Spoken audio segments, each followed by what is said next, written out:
deep diving into these cases is like dancing with the devil. But when you dance with the devil doesn't change. He changes you.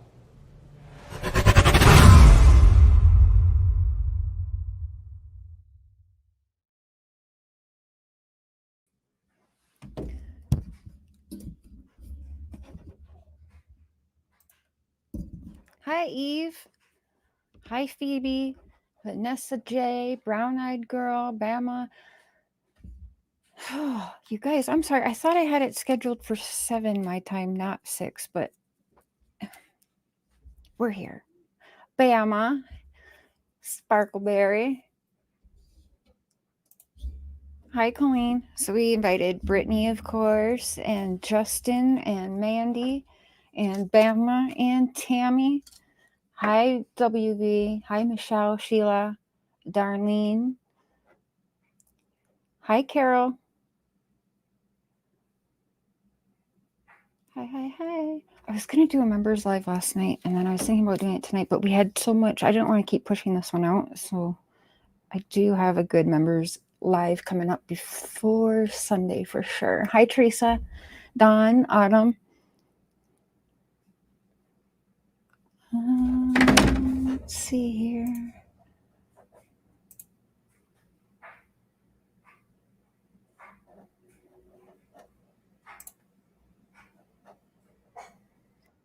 Oh, whoops, hold on. Oh, what?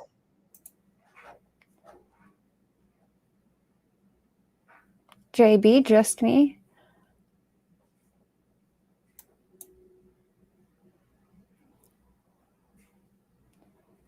A bunch of you must come from Justin's, right? Were you watching Justin's live going over talking about the thud?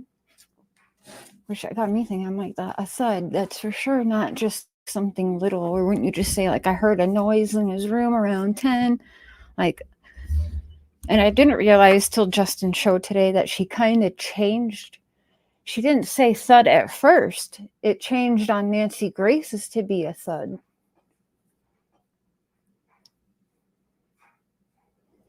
These folks just can't keep their stories straight whatsoever. Unbelievable. Hi, He-Man.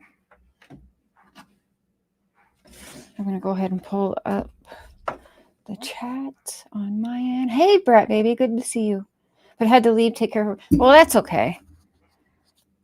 You were there for a little. You caught the idea. And the replay is just as good. So whatever you didn't finish of a show, of course, replay it later. Welcome, Angel of Light. Patty, welcome. So I want to...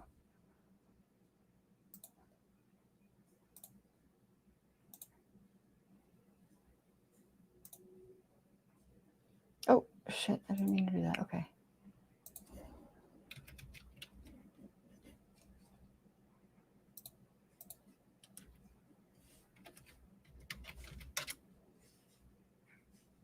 Oops.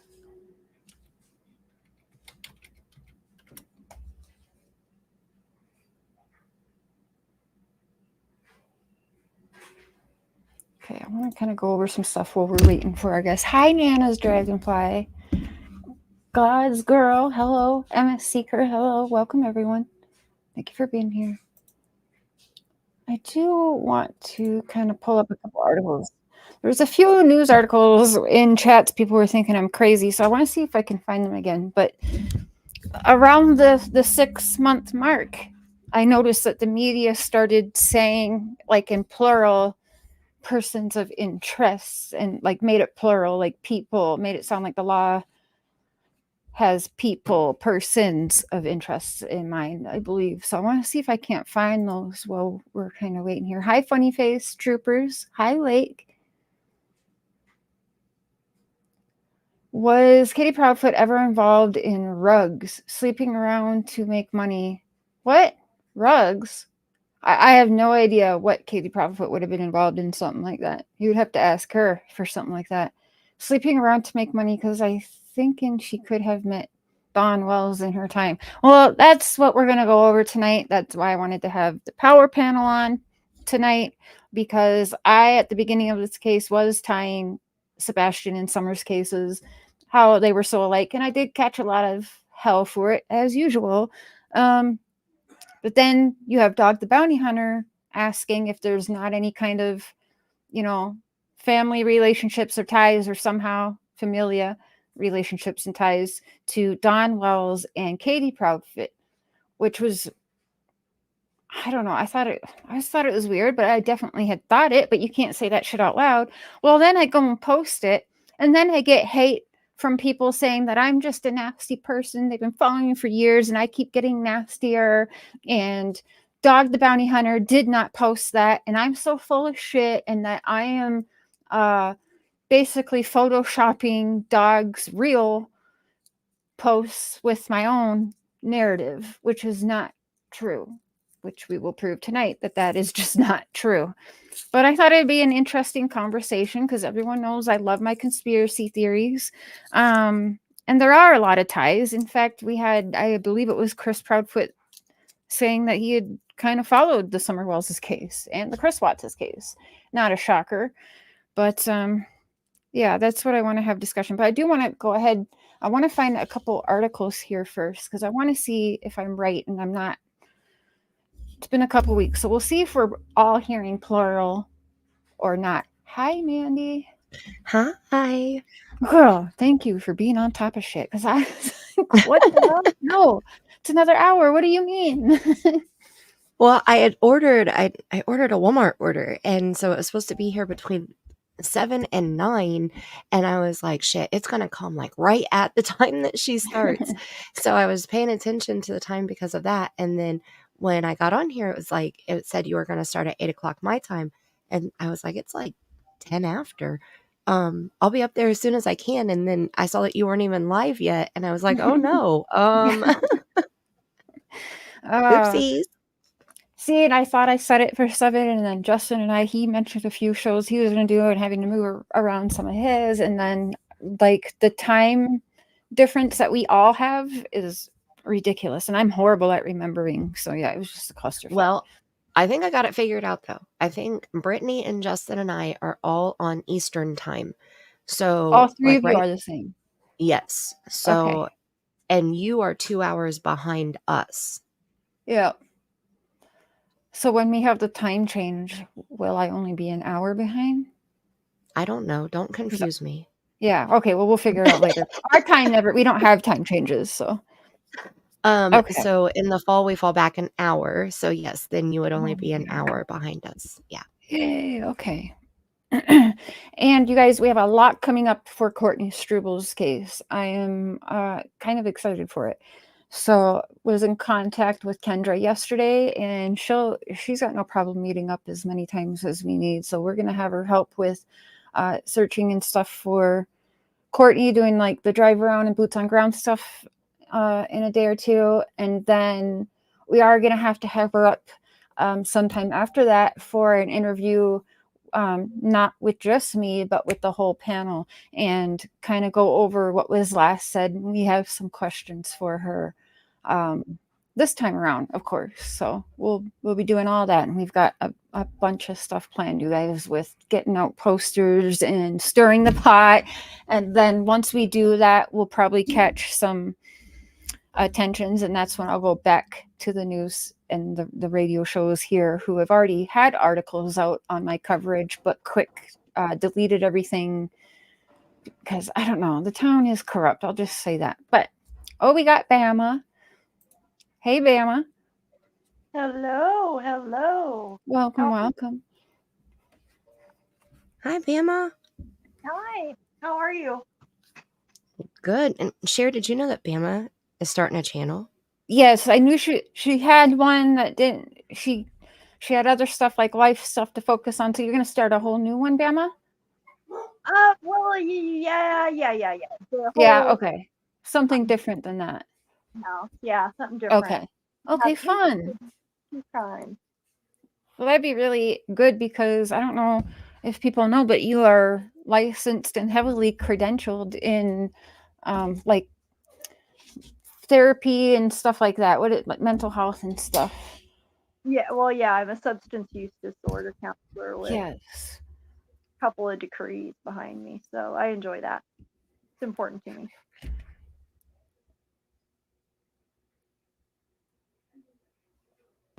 Sorry, the Okay. dog's barking in the background. I had to hit the mute button. And I see everybody in chat. Hello, hello. So I want to Tammy? find a couple of these articles where I swear that I'm hearing the law speak in plural as far as persons of interest, which right away makes me think, okay, Katie and Chris, right? If it was Seth, it wouldn't be plural. But again, I did my own calling around and snooping around. And yeah, Seth is definitely on the back burner for me after that. We got Tammy. Hey, Tammy. Hello. Hi, Joe. Hey, everyone. Hi, Tammy. Hello. How are you? All over I'm the good. states. Yeah. And so have the Wells. So, but yeah, we'll get to that whole situation. Let's try and find here. I think this was one of them. Oh, share screen. Here we go. I did invite John as well, but I don't know if he got his email. Am I sharing? Yes. Okay. After a search for missing teenager Sebastian Rogers, his father holding another search Thursday. Now, officials telling News 2 they wrapped today after 4 days of searching. Investigators also say they covered at least 20 miles on the Cumberland River and used side imaging sonar in their search. Now, we do know some things of interest were found, but they did not go into detail on what exactly they were. Okay. That's not the right one. Hi, Justin. It's round. I'm cleaning the window. Yeah. I know. I saw it was letting us kind of mess around with like the shapes of the thing, but I don't know. I don't know how I feel about the round ones. I think the round ones are cool. We got It's these. new. I like it. Yeah? Or what's that? The bigger squares? Yeah, I kind of I'm like the round square.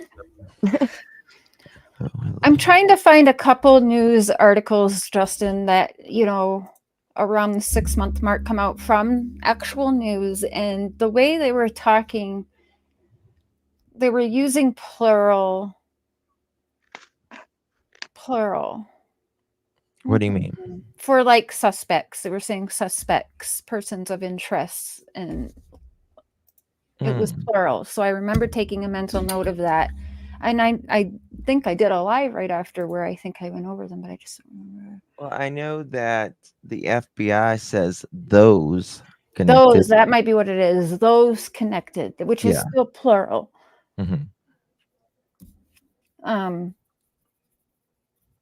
Which I find interesting. Hi, Amy. Okay, let me see here if I cannot pull up. Oh, I actually think I posted it. Okay, so I got a lot of Deep diving into these cases is like dancing with the devil. No. Not yet, sorry. I like this circle like this. Hey, John, the link is in the email if you want it, or if you need it sent a different way, just let me know. So I caught some flack. We look like records hanging on the wall, except for Justin's. That's what, yeah. I don't know why we have the back, like the black shadowing. Yeah, and Justin's doesn't. Because he has his camera on because he's gorgeous. Oh, No. Let's see. Exactly. La-da-dee, la-da-da. Here, I'll put it in here for you, John. That link is for John. Okay. I agree, Mandy. That's why Justin can always be on camera because he's always gorgeous. Oh no, I don't know about that. Oh yeah, your skin is always like flawless on there. It drives me crazy. It's the lips for me. Plaster. Well, I'm Just older. plaster. Well, if I could work my plaster as well as you work your plaster. That's what I was just You are ready. gorgeous. You are gorgeous, darling. That's weird. I can't get myself in the circle. She can't get herself in the It's backwards. It's hard. Is it? It is. Yeah, when you try to Yeah. move your own camera, you're backwards, so Yeah, it's hard to Oh, get it just right. I always have a hard time with the camera by myself. that's the way when I I just would adore when I read my cards. Sometimes I'm like reaching on this side, but it's really really on the other side because You gotta everything's mirror it. yeah. Okay, so I posted this on my community post, which comes from Dogs Twitter, which I can pull the Twitter up. I posted this. All I just said, if I was to say this, everyone would say I was absolutely crazy, which is true. And I did make similar comment to this, and everyone thought I was nuts. But Dog made an interesting post here. So I did go ahead and delete the idiot who just obviously doesn't know how to do any kind of research themselves and said that I tampered with this post that Dog made and that I made this up to be a hateful human and all this. So it says, does Summer Wells' father, Don Wells, have familial relationship with Sebastian's mother? If you have any information, contact, the tip line at manhunts.1 or 1-833-TELL-DOG. So I then had to repost it. Again, it is posted. Anyone who cares about the case, and we always, all of us on here, invite everyone to do their own research. Always don't just listen to one of us creators like we're Bible. We're just humans too, and we make mistakes as well. Hey, John. Wait, is that really John? Yeah, that's me. Oh, there. Okay, that's the voice. Yep. Yeah, I was looking for the link, and I said, okay. Well, she went live. I'm just getting in about 20 minutes ago. So You know what? I think that's why you started another. I'm just remembering because you weren't in the one, but I see your email in there. But for some reason, in the one party email thread we got going on, I don't think you get those emails. So yeah, I gotta I mean, find the other party link. I got Sorry. the original one that you sent out, and then that got pushed up, and whatnot. So I don't know. YouTube is YouTube, but hello everyone on the Hello, panel. John. Hello Hello, John. How everyone are you? in the chat. Welcome, Queen. Welcome, Mr. Positive. Brittany's invited too. Maybe I should remind her because there's been a lot. I've changed it a lot. My bad. Good to see everybody. Still beaming on this case. Yes. As well as Summers. So, any way where I can tie Summers in with Sebastian and keep Summer out there, we'll do that. But definitely nothing new right now to report in Summers' case, unfortunately. Right. But I know we're all watching and ready to report. It's just a matter of time now. Right. How you doing, Justin? Tammy? Fantastic. How are Very you, good. John? How are you, Mr. Mandy? Miss Mandy? I Miss caught a Mandy little is bit of here. your live yesterday, Miss Mandy. Good to see you. Oh my goodness, that Miss Bam. What is it, Bam? Bama, yep. Bama. Okay. Hello, like- Miss Bama. just like an old grandma. Okay, Miss Bama. Just like an old grandma from Bama. Who is Ernie to the Wells? Nobody. Never mind that minute. We're not even talking about that man. Is Mark with you, Cher? Yeah, he's here. He kind of good. got home a little later from work, so he's relaxing right now, but he'll join for in a little bit. Okay. Good to see everybody. And this would be a good time. And John, I'll let you know. I'm not sure if Justin was here either, but we have a lot going on coming up, which of course I'd love all of you guys for Courtney's case too. As you know, some of it is networking privately and quietly, but we do have to have a private StreamYard conversation, just all of us humans creators, that doesn't ever go live.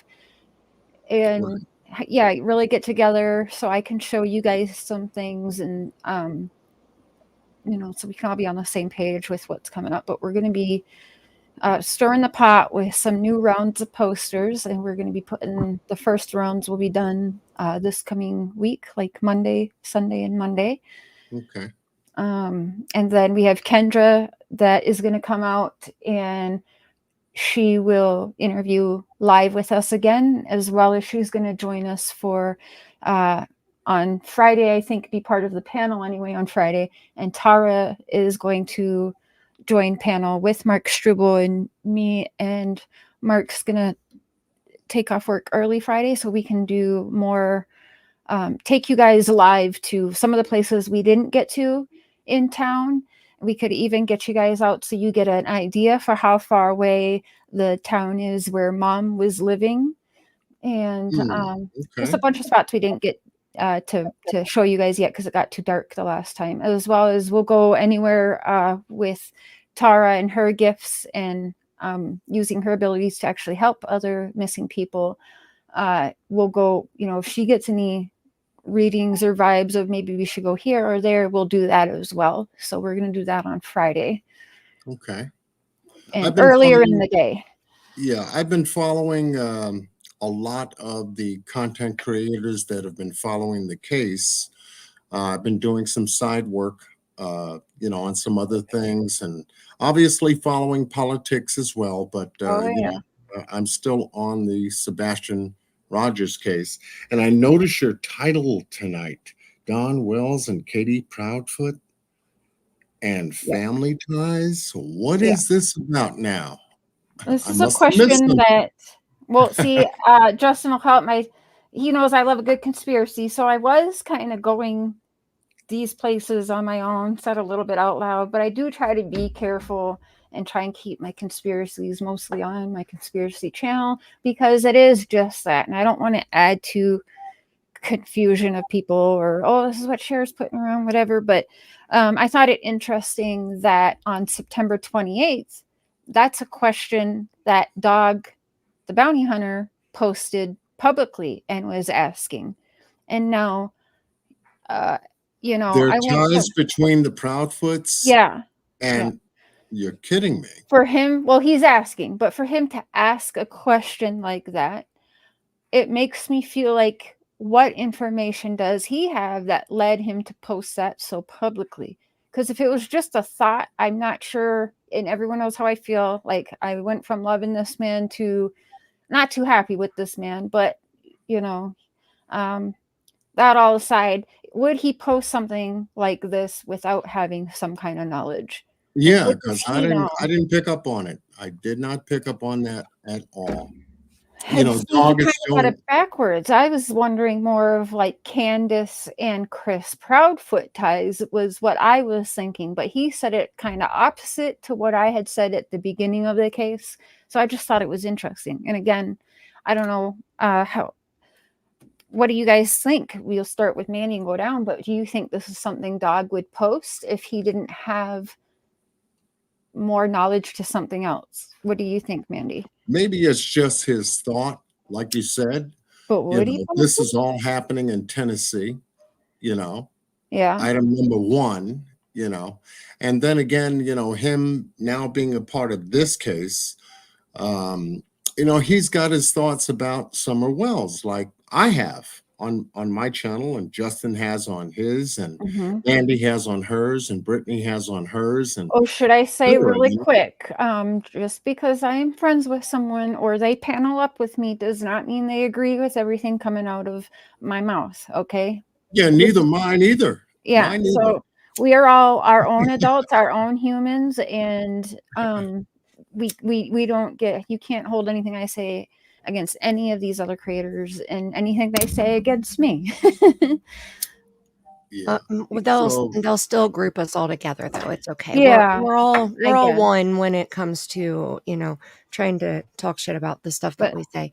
But a good person does their own research and sees that everything. That's why I call it not just a power panel, but it's also, I feel like, a friendly debate. But we're all adults. We all get along. We don't have to bash each other for what each other's thoughts or opinions are, because that's all any of us have right now.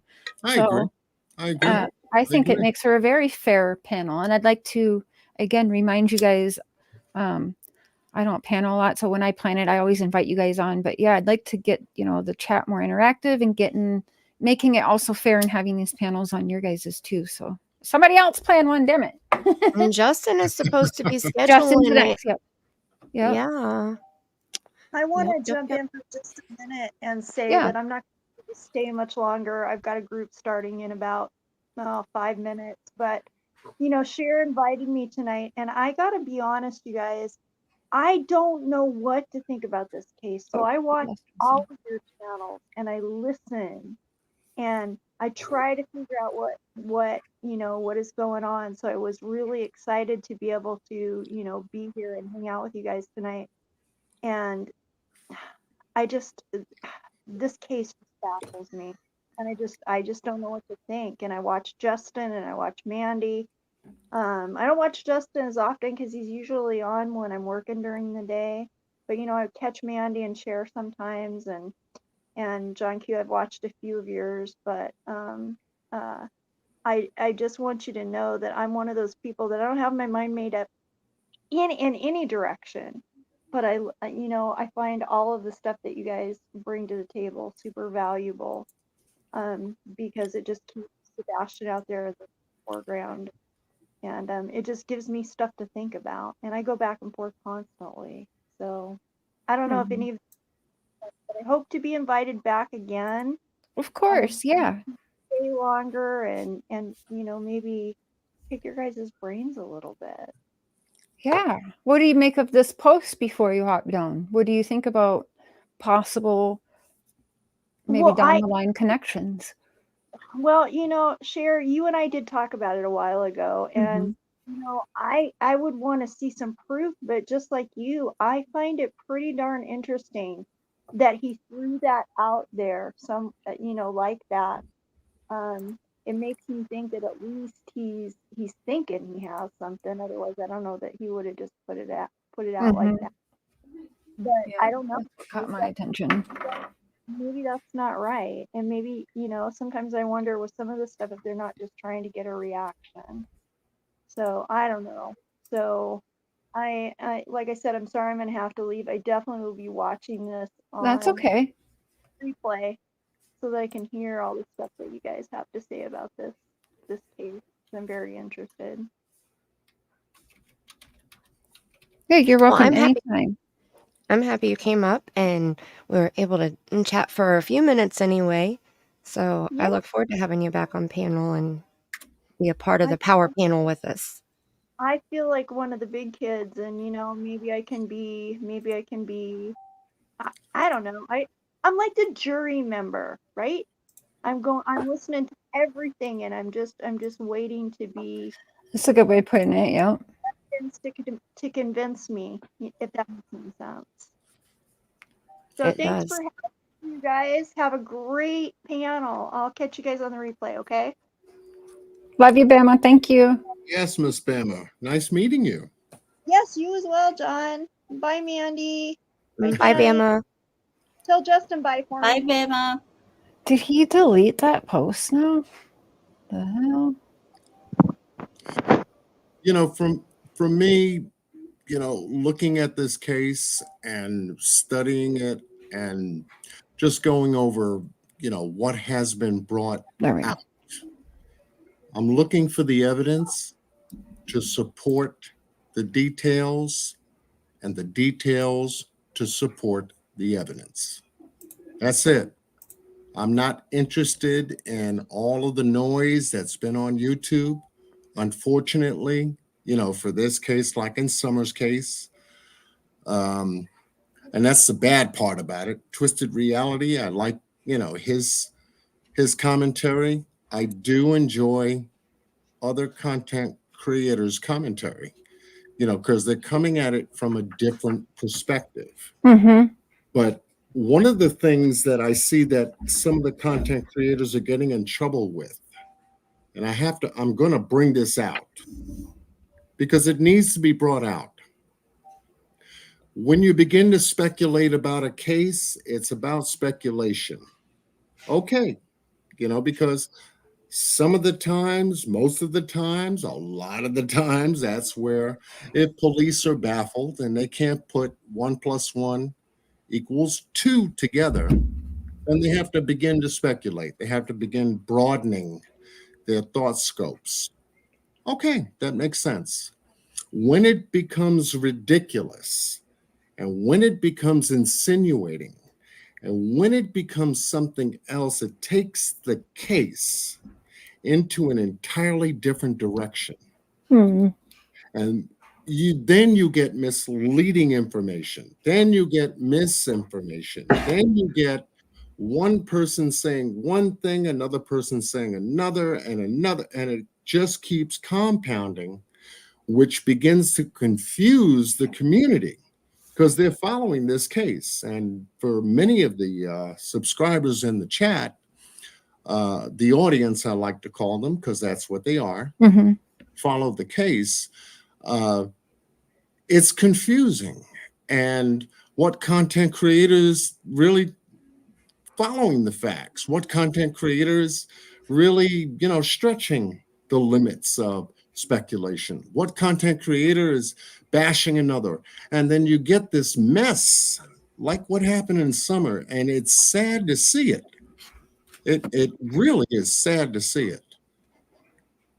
And there's no outcome to it. It just keeps going. Even though it keeps the names of the individuals that are, involved in the case out there, which is a good thing. On one hand, it messes a lot of detailed information up as to the case. And then when you begin to think about it, it gives you a headache to go back to the beginning to say, how the hell did this all start? Now I got to refresh my mind or refresh my memory as to how this actually happened. And all I have to say to really hone it down is it's about the occurrence of what happened, the people that are involved, and the timeline. It's a timeline now. We know who's involved. But we're focusing on the timeline just like law enforcement is focusing on the timeline. Where are people during the actions of which someone went missing? And that's Sebastian. Mm-hmm. According to the, and I'll just keep it short, according to the interviews that were done publicly online, as we saw them, okay, there's a lot of questions about the narrative, like it was in the event of Don and Candace missing Summer Wells.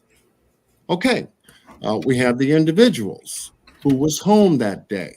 Well, we have the individuals there. We've got Katie Proudfoot and Sebastian Rogers, who was home in Summer's case. Well, we've got Candace Bly and Summer, her mother, and the boys. Okay, once you isolate the people in that segment, that's where you stay, because that's where everything evolves from. And you can't go no further than that. And you can't go around it in any way, shape, or form until you get the answer from the individuals that were there, pinpointed at the time the person went missing. And that's where I keep my focus. And that's why I'm not live a lot, because that's where I'm looking for evidence and detailed developments from the case to evolve from. Once I get that, then I go live. So that's just me. Yeah. Hey, Aries. I agree with most of that, John. And Nanas, do you want a link? And also, Cassie, thank you for those. So what did that say? Please discuss the song of Sebastian, Never Stop Looking. There's a song for Sebastian? Hi, Smiley. Somebody told me in my live chat last night that Silver's on the Scene, one of his subscribers, I guess, wrote the song and it's on his channel. I haven't had a chance to go find it myself, but that's what I heard. Cassie said to ask Justin about it, but Justin left us. Oh, yeah. Something came up. Oh, hope everything's Yeah. okay. I knew there was something that might come up, but yeah, something come up. So I don't know if he'll be back up or what, but yeah, it's okay. I just pulled this up just so you guys know, because some people thought I now this is on his actual Twitter page, so you guys can see it's his post, blue check mark, it's his account. I didn't just make that up. I did try, like John says, he doesn't always go live because he's got to do research and stuff, which that's the same as Mandy is a huge in research, and so am I. So there are days where I'm not going live, but I'm still doing shit. I'm still looking up things and doing the networking, the researching. But I have been trying to figure out if there is ties. Now, I'm not even seeing, I mean, I went back even in like the genealogy of it all, and Proudfoot in Wells isn't even like the same.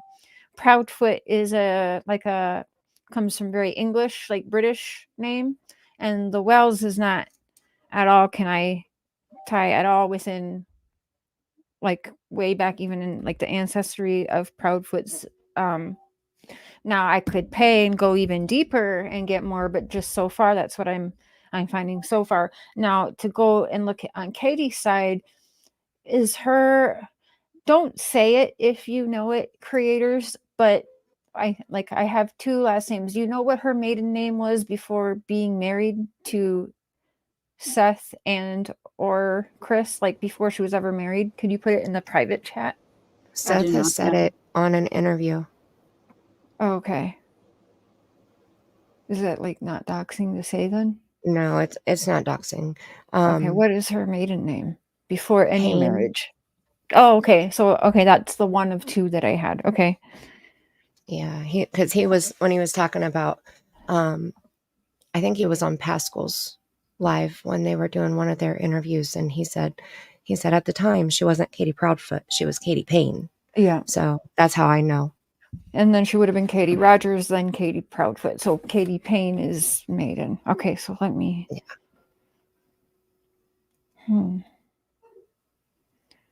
But who was he questioning?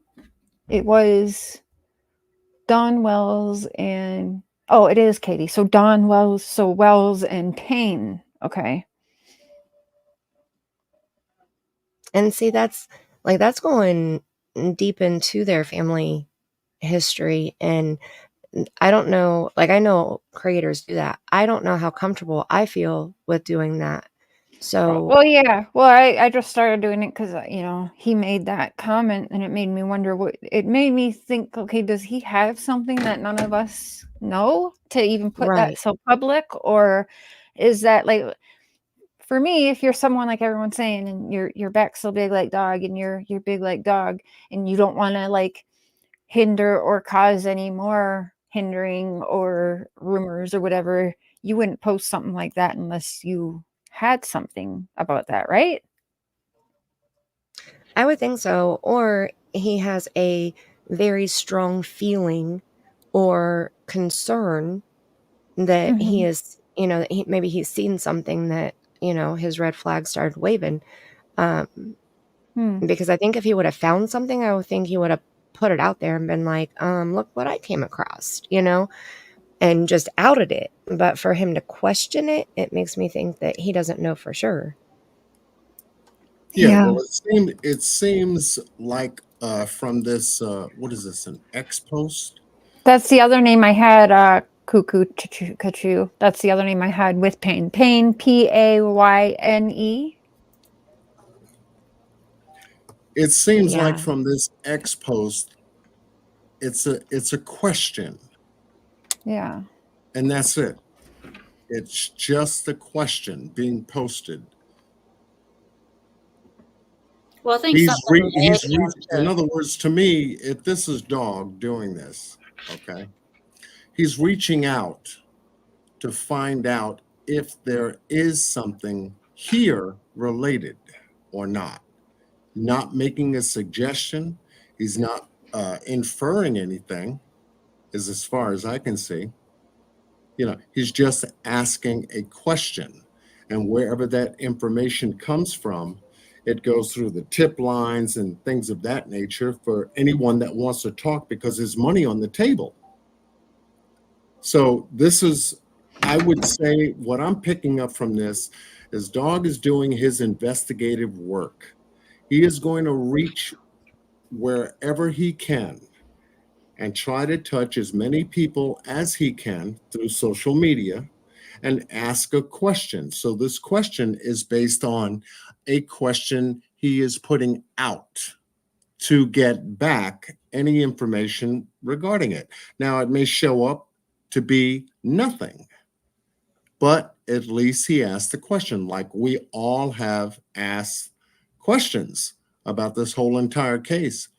But, if I were Dog, I would be honing in a lot on, I don't even know whether, he's seen any of the interviews, has studied the interviews, studied the language, tried to understand the statements between Katie and Chris Proudfoot on different interviews, Seth's interviews, because you can see night and day, and one has a solid location where they were during the time that Sebastian went missing, yet the two were not together.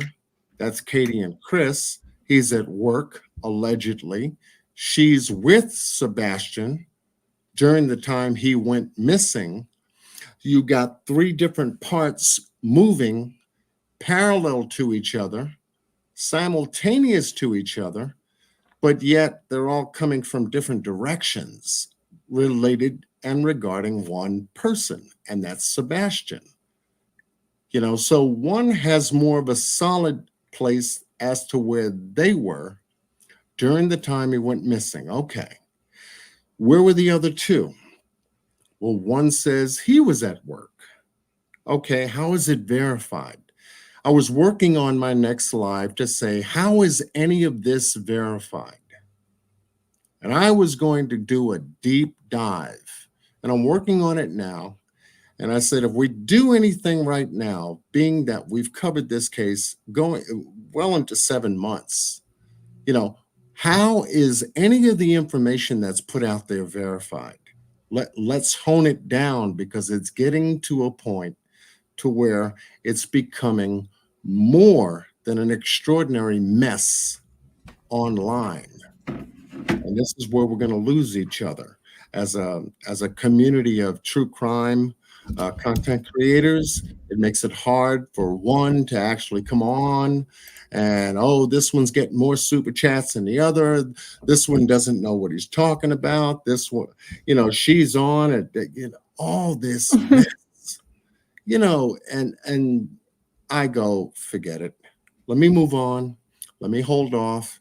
I'm going to put my file on the side. Let me do my research. And when something solid comes from the FBI, who's got money on the table, about where Sebastian is or any information about it, then that's where you have to go. You have to go. For me to learn that TBI was out there twice was new to me in my last live. I said, they were? I said, send me something. And they did. And then sure enough, I went to another content creator's channel, and there they were. And they searched that area just like they did Summer Wells, which was EquiSearch.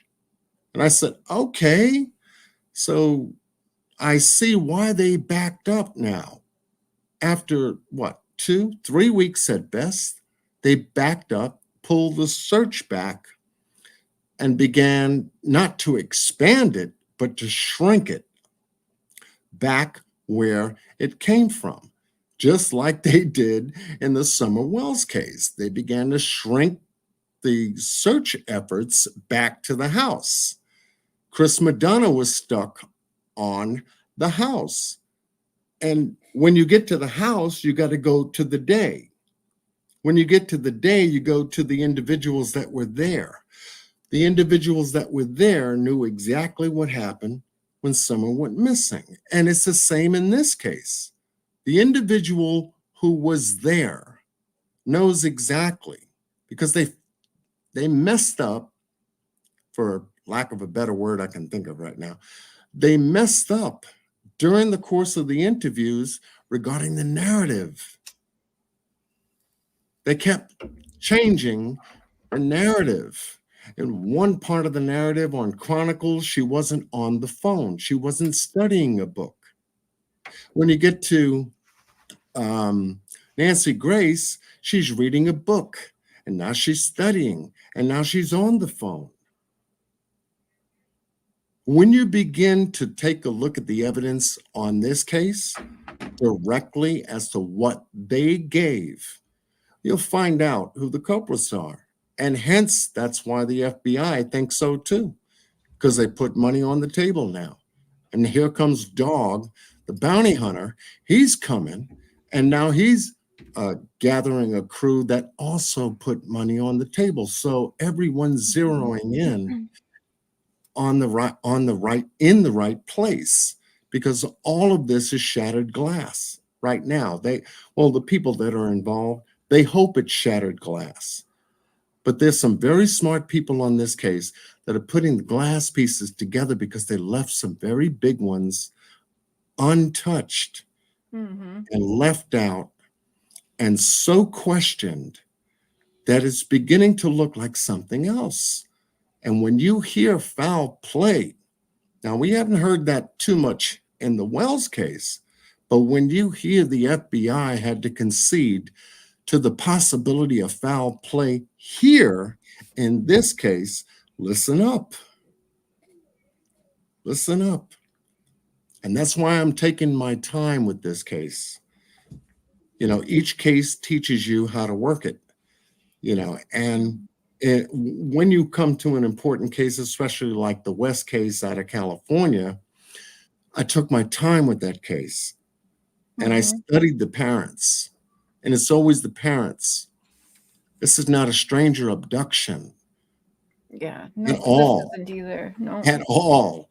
The timeline is too tight for it, just like it was in the West case. By the way, Mr. Sheriff has entered the building.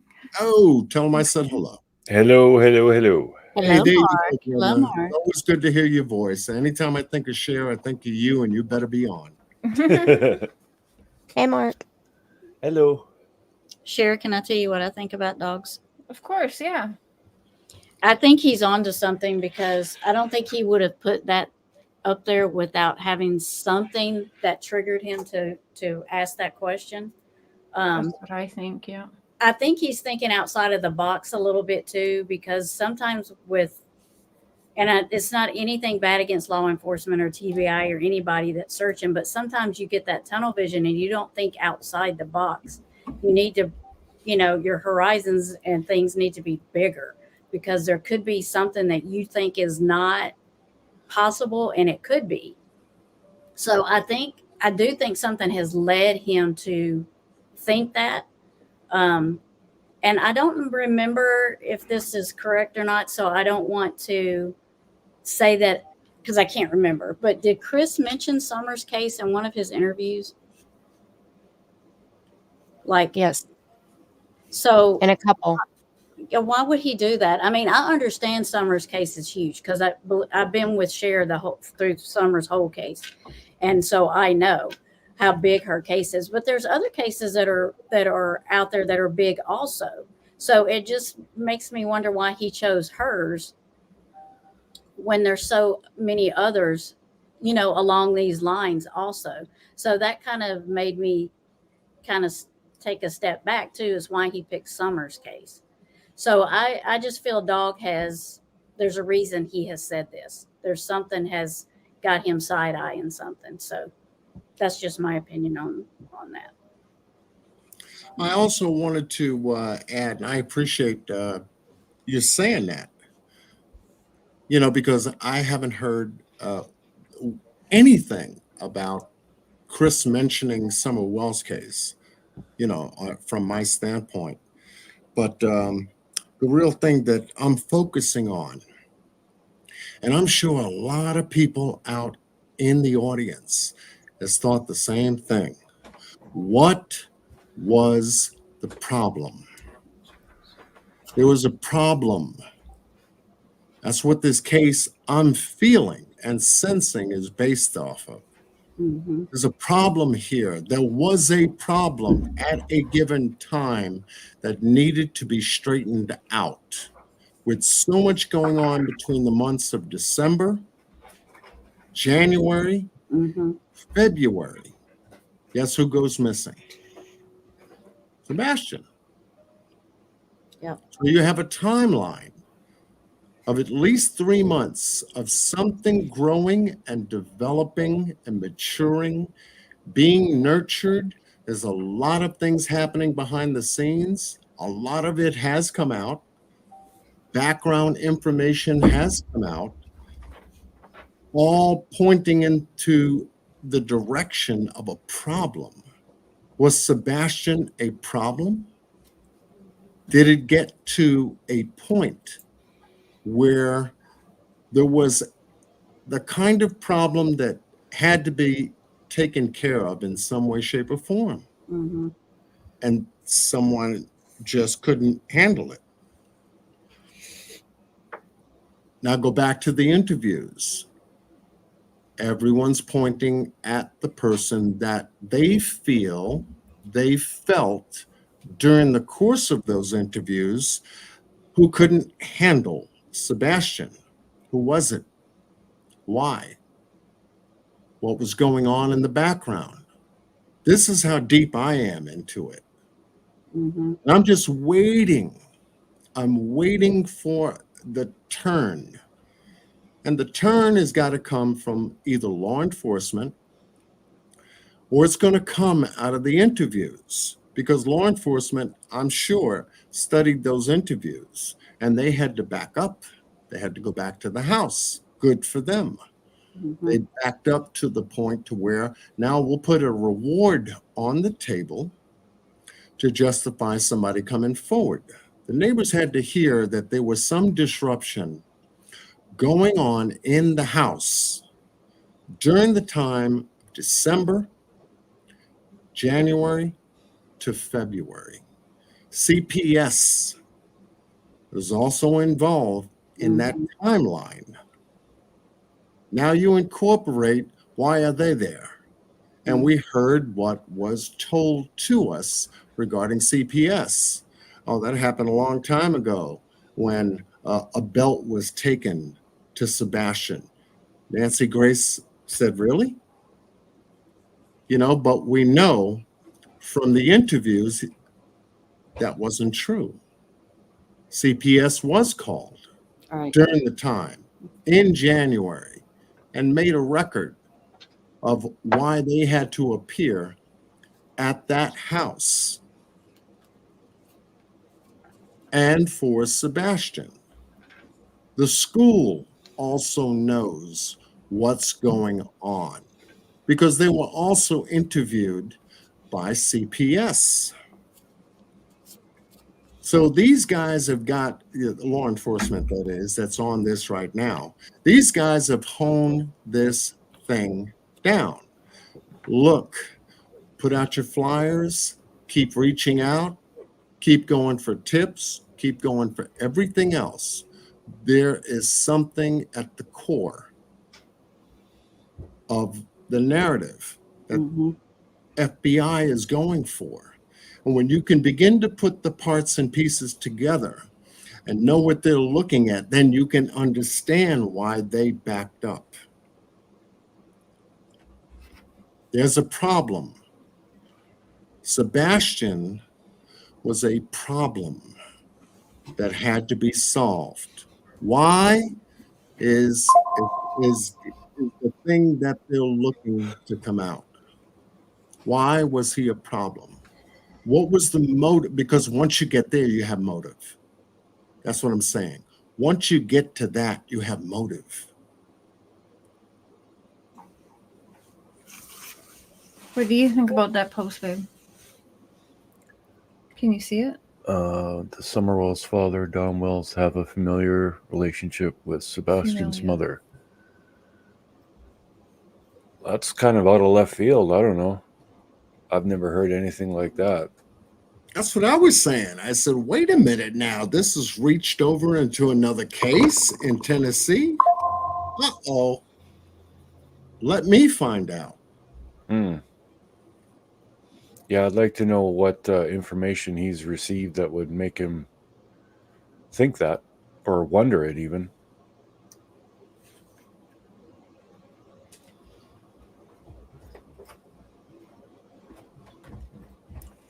So yeah, once again, this post is for Dog asking a question to the public in reference to awareness of it. Is there a relationship here? Because it's in Tennessee. Is something going on? Was Summer Wells a problem? I've even asked myself that question during the time I covered her case on my channel. Was Summer a problem? Why did she go missing like that? And they can't find her? They didn't immediately find her. To this day, and now we're 7 months into Sebastian's case, and they didn't immediately find him walking along the streets. That's what I'm saying. With most missing children, they get found pretty quickly. Even sorry, but dead or alive, they get found pretty quickly if it's a kid that wandered off or even one that was taken for bad purposes. They're not, kids that go missing for 3+ years. And I mean, that's something else. Statistically, it's going to be not a stranger to the family. If not a family member, it's someone who's definitely not a stranger to the family. And definitely was planned out and has multiple people involved to be able to go so long without a trace, pretty much. Right. It's always something else. And it's something else that once the narrative is released about him going out the door. What door? What door do you know that he may have left out of? How many doors to the house? Nothing specific, just an assumption. Okay, so that's not a fact. But you put it out there anyway to think that he went out a door. Yet if you heard him go out the window and he may have been barefoot, you say we would have heard him. Why would you would have heard him go out a window? How do you know really if he was barefoot or not? Just because all of his shoes were in the house doesn't necessarily mean he's not barefoot. Well, and now allegedly, he is barefoot. Now, yeah. Allegedly, there has been, I guess you could call it an update, that there's a pair of slides that are possibly now in the mix that were not originally accounted for. What? Wait a minute. What? Say again? Yeah, say that again. There is now allegedly a pair of slides that are in this equation that were not originally accounted for. Where's it coming from now? And that is coming from SF Investigates. I heard him say it. Oh my goodness. I've watched so many clips on War Eagle's channel. I think that it was on there.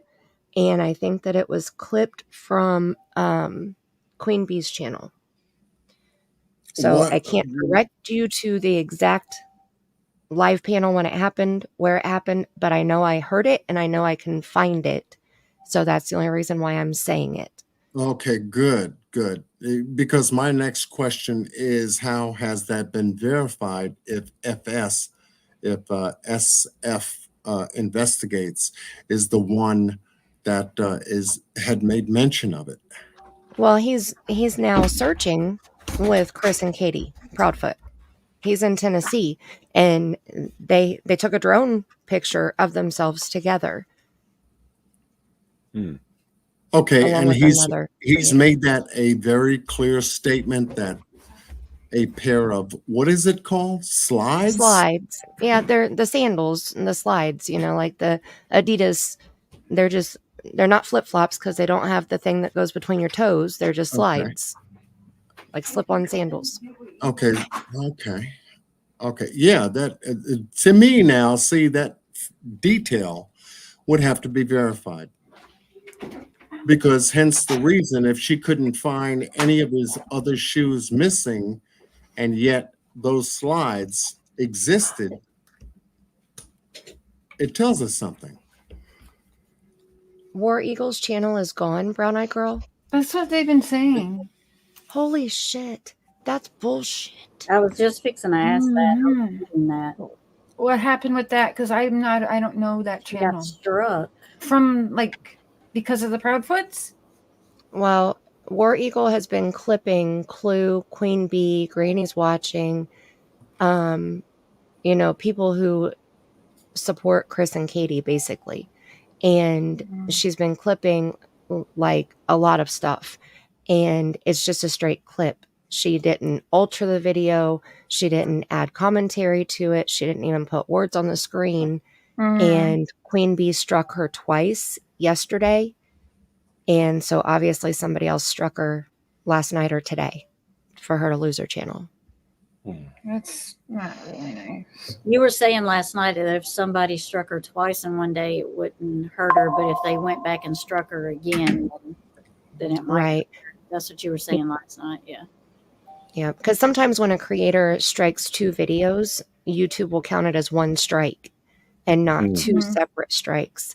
And so that's what I was in hopes for. But is there a reason why they didn't add their own commentary or whatever? I think they're just new and they were just putting the information out there. And yeah. And it was good information because I wouldn't have heard the things that I heard if I just went to the person privately and said, can you please remove that? Right. But it was their own words, right? So yeah.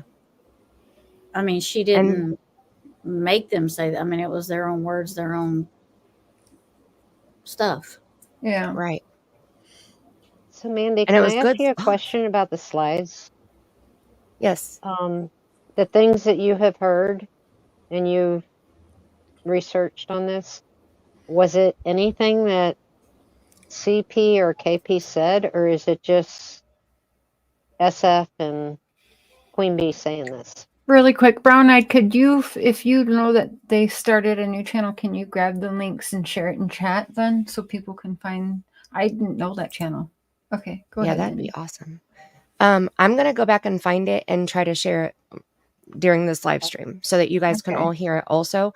But my impression of it was something that SF got from Chris or Katie or both. The way that he worded, I can't remember his exact words. I'm almost positive I watched it on War Eagles. So it was just a short clip because it said something about now there's shoes in the mix or, something like that. That was their title, War Eagles title. So I do remember that part, but I'm going to see if I can find it. If any of you know the title, because I'm pretty sure it was on Queen Bee's panel. So if you know the title of that stream, I'm a member on Queen Bee's because I think everybody in her chat is a member because of all the gifted memberships. I hardly ever watch her, but even if it's a member's video, I just want to play that one little part where SF was saying that part. Yeah, because that needs to be verified. Hey, K-Mac. That needs to be verified, because that goes outside of the narrative that began the whole story. If there were slides involved, yet all of his shoes were accounted for, why did you forget the slides? Was that something that he would slip into when he took out the garbage? Right. Well, That's what because you can't go far in them. If you're barefoot in slides and it's February, the middle of winter, and it's cold outside, you only put them on for a quick trip. I'm only going right here. Think about it. From the door, from the house to the curb. Yes, slides. I'm not going to put on my sneakers. And, you know how people are. They're coming back from a busy day, restaurant, just got finished eating. You know, you're kind of feeling the food. Put my slides on, take out the garbage because it was a chore. She mentions that, but she doesn't mention whether he actually took the garbage out that night or not, or anything else that he did. Did he take a shower, lay his clothes out for the next day to go to school? Take his meds. Especially his meds. You know, how is that administered? Does he do it? Do you do it? Is it done at a particular time? Is it done in a particular way? Is it a tablet? Is it a liquid? Is it, but then again, we don't want to get, too involved in that because, HIPAA laws. It's a HIPAA violation. Yeah. Gosh, HIPAA that's between the violation. patient and the Don't want to doctor. violate HIPAA laws here, type stuff comes into play. But Seth yeah. said last night on Mr. E's slides were by the door too. So all the shoes were still there, even the slides. Yes, and Seth has even said in his own words when he takes the garbage out at his house, he does put it on his slides. He never goes out in stocking feet or barefoot. He And always so- puts the slides on, and I do remember that. How So you doing, Sebastian I don't know has where I can find slides. that clip, but I can tell Sebastian you. has slides, and those slides were still at the house when he went missing. How you doing, Anna? I'm doing great, John.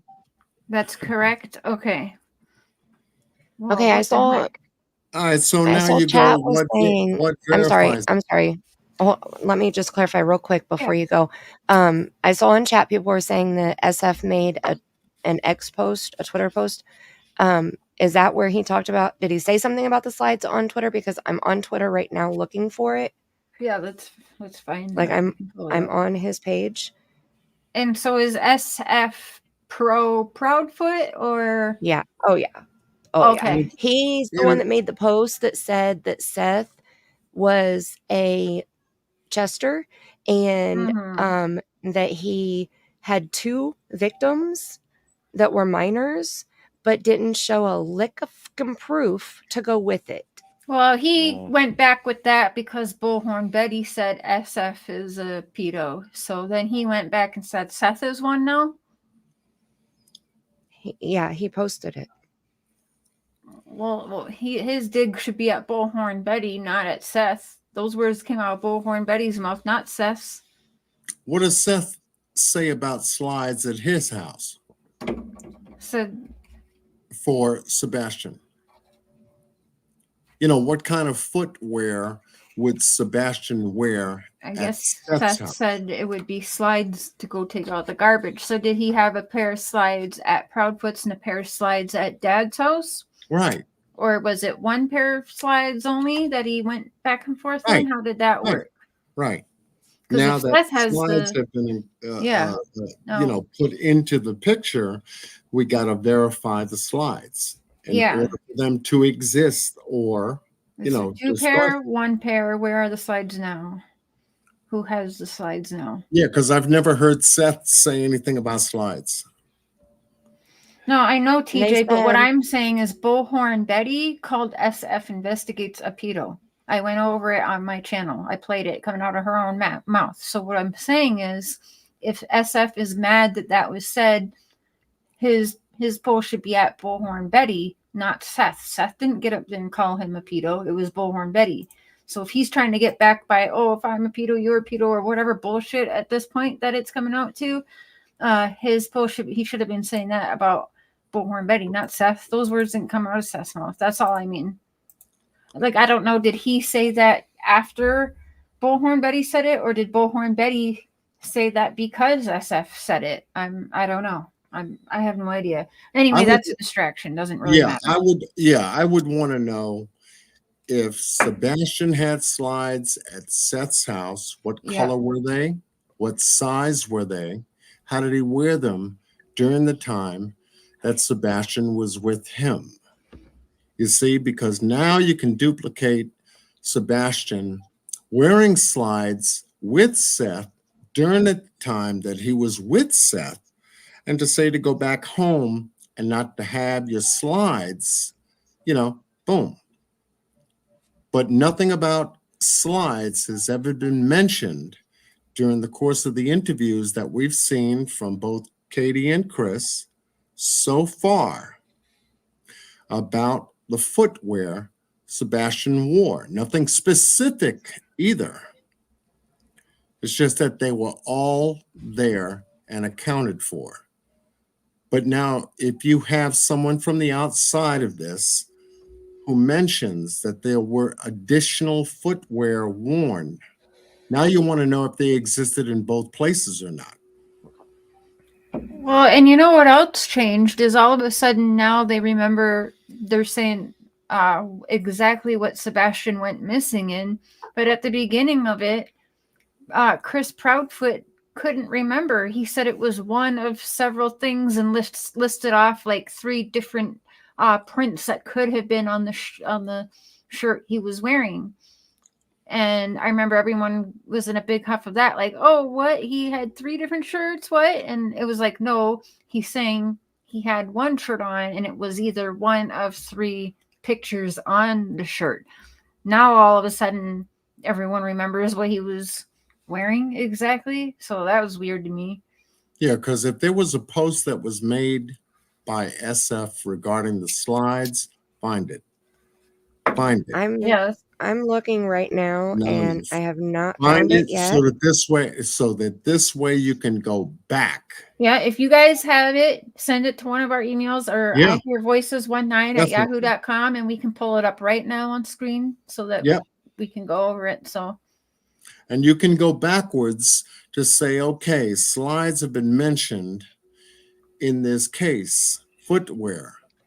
Because he also suggested that it was a hit and run incident, which was on that same panel that he was on that I heard him talk about the slides.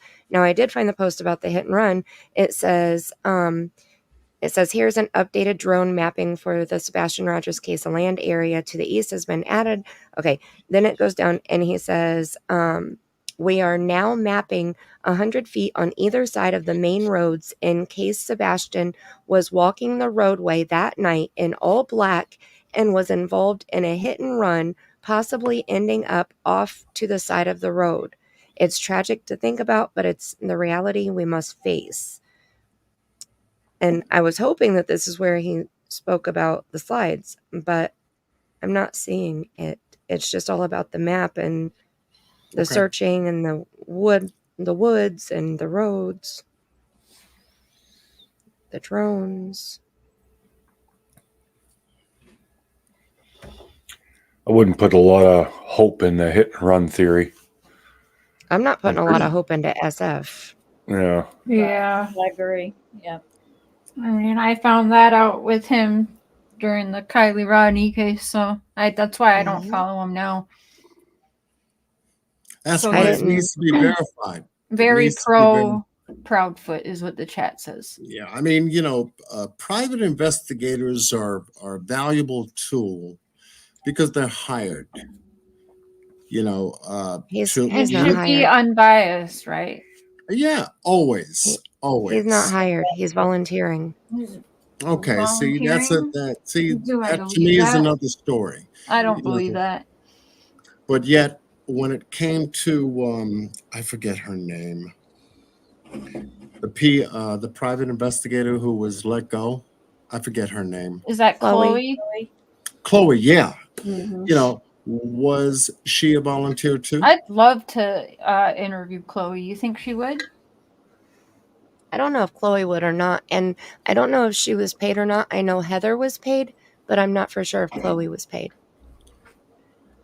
Well, I mean, after all the bashing that has been going on in the community regarding what she was doing for Seth at the time and the reason she was let go, if it were me, I'd pull back off of any interviews online. Because you can either come back and how will the audience take her at that time? See what I'm saying? Oh, that's It's what I was basically do your thinking. job. If she's still on this case, Wait, like I what? feel she might Chloe's be. now working with SF? That's what I was getting ready to say.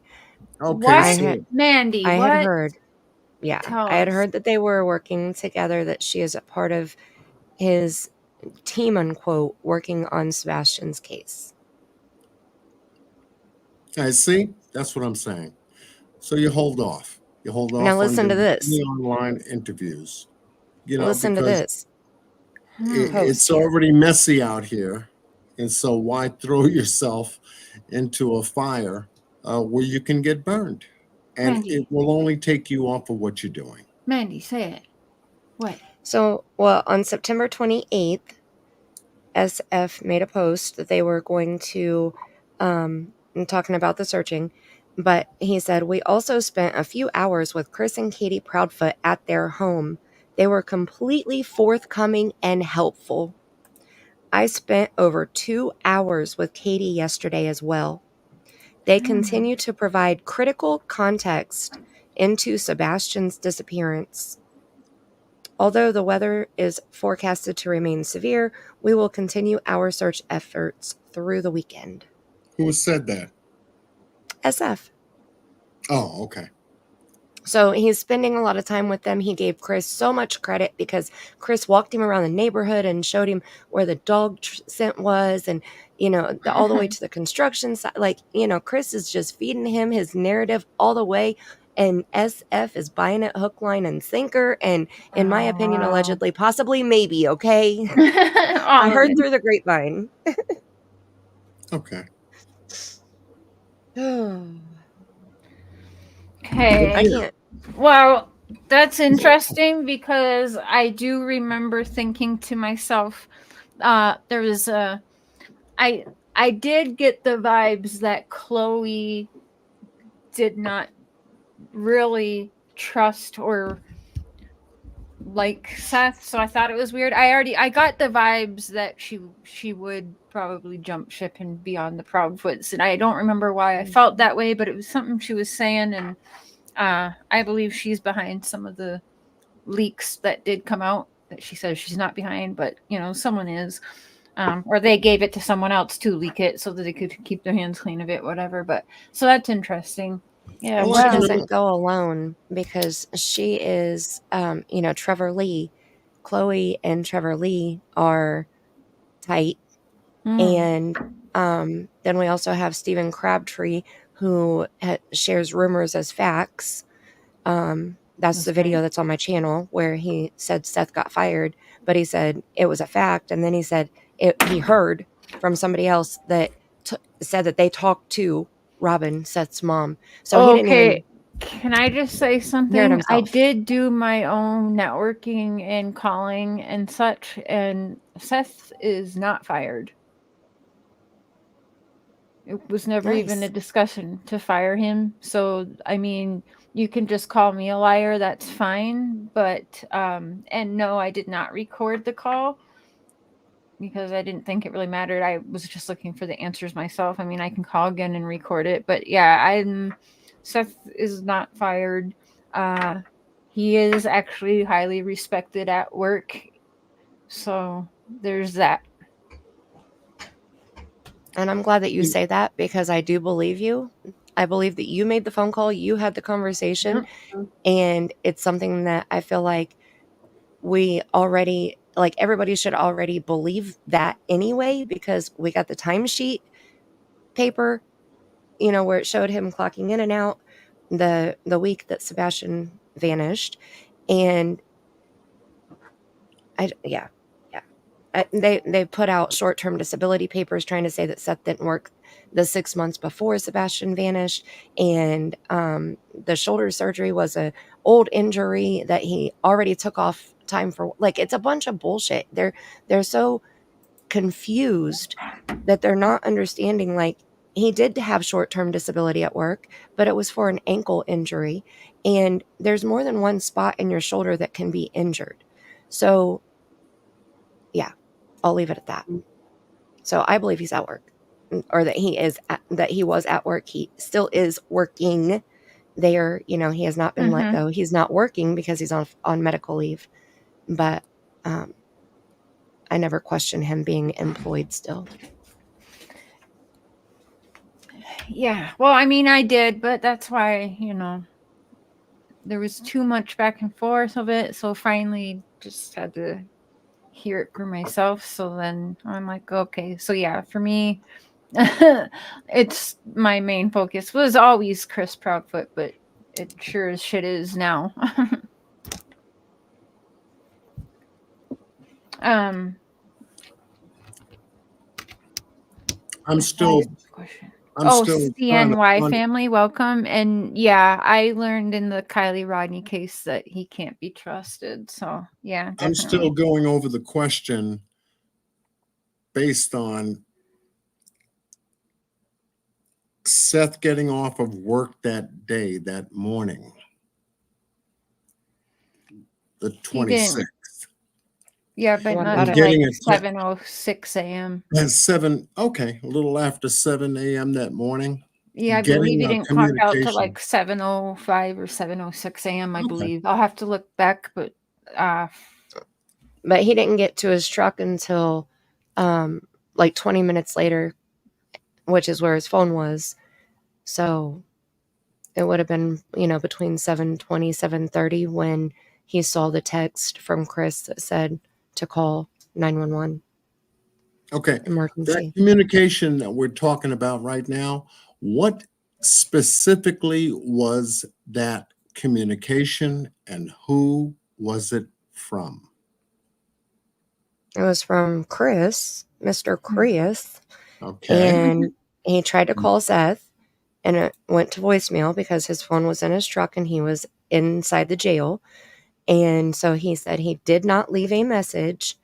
He sent a text and said, call me, and then put 911 so that he would know that it was an emergency. Okay.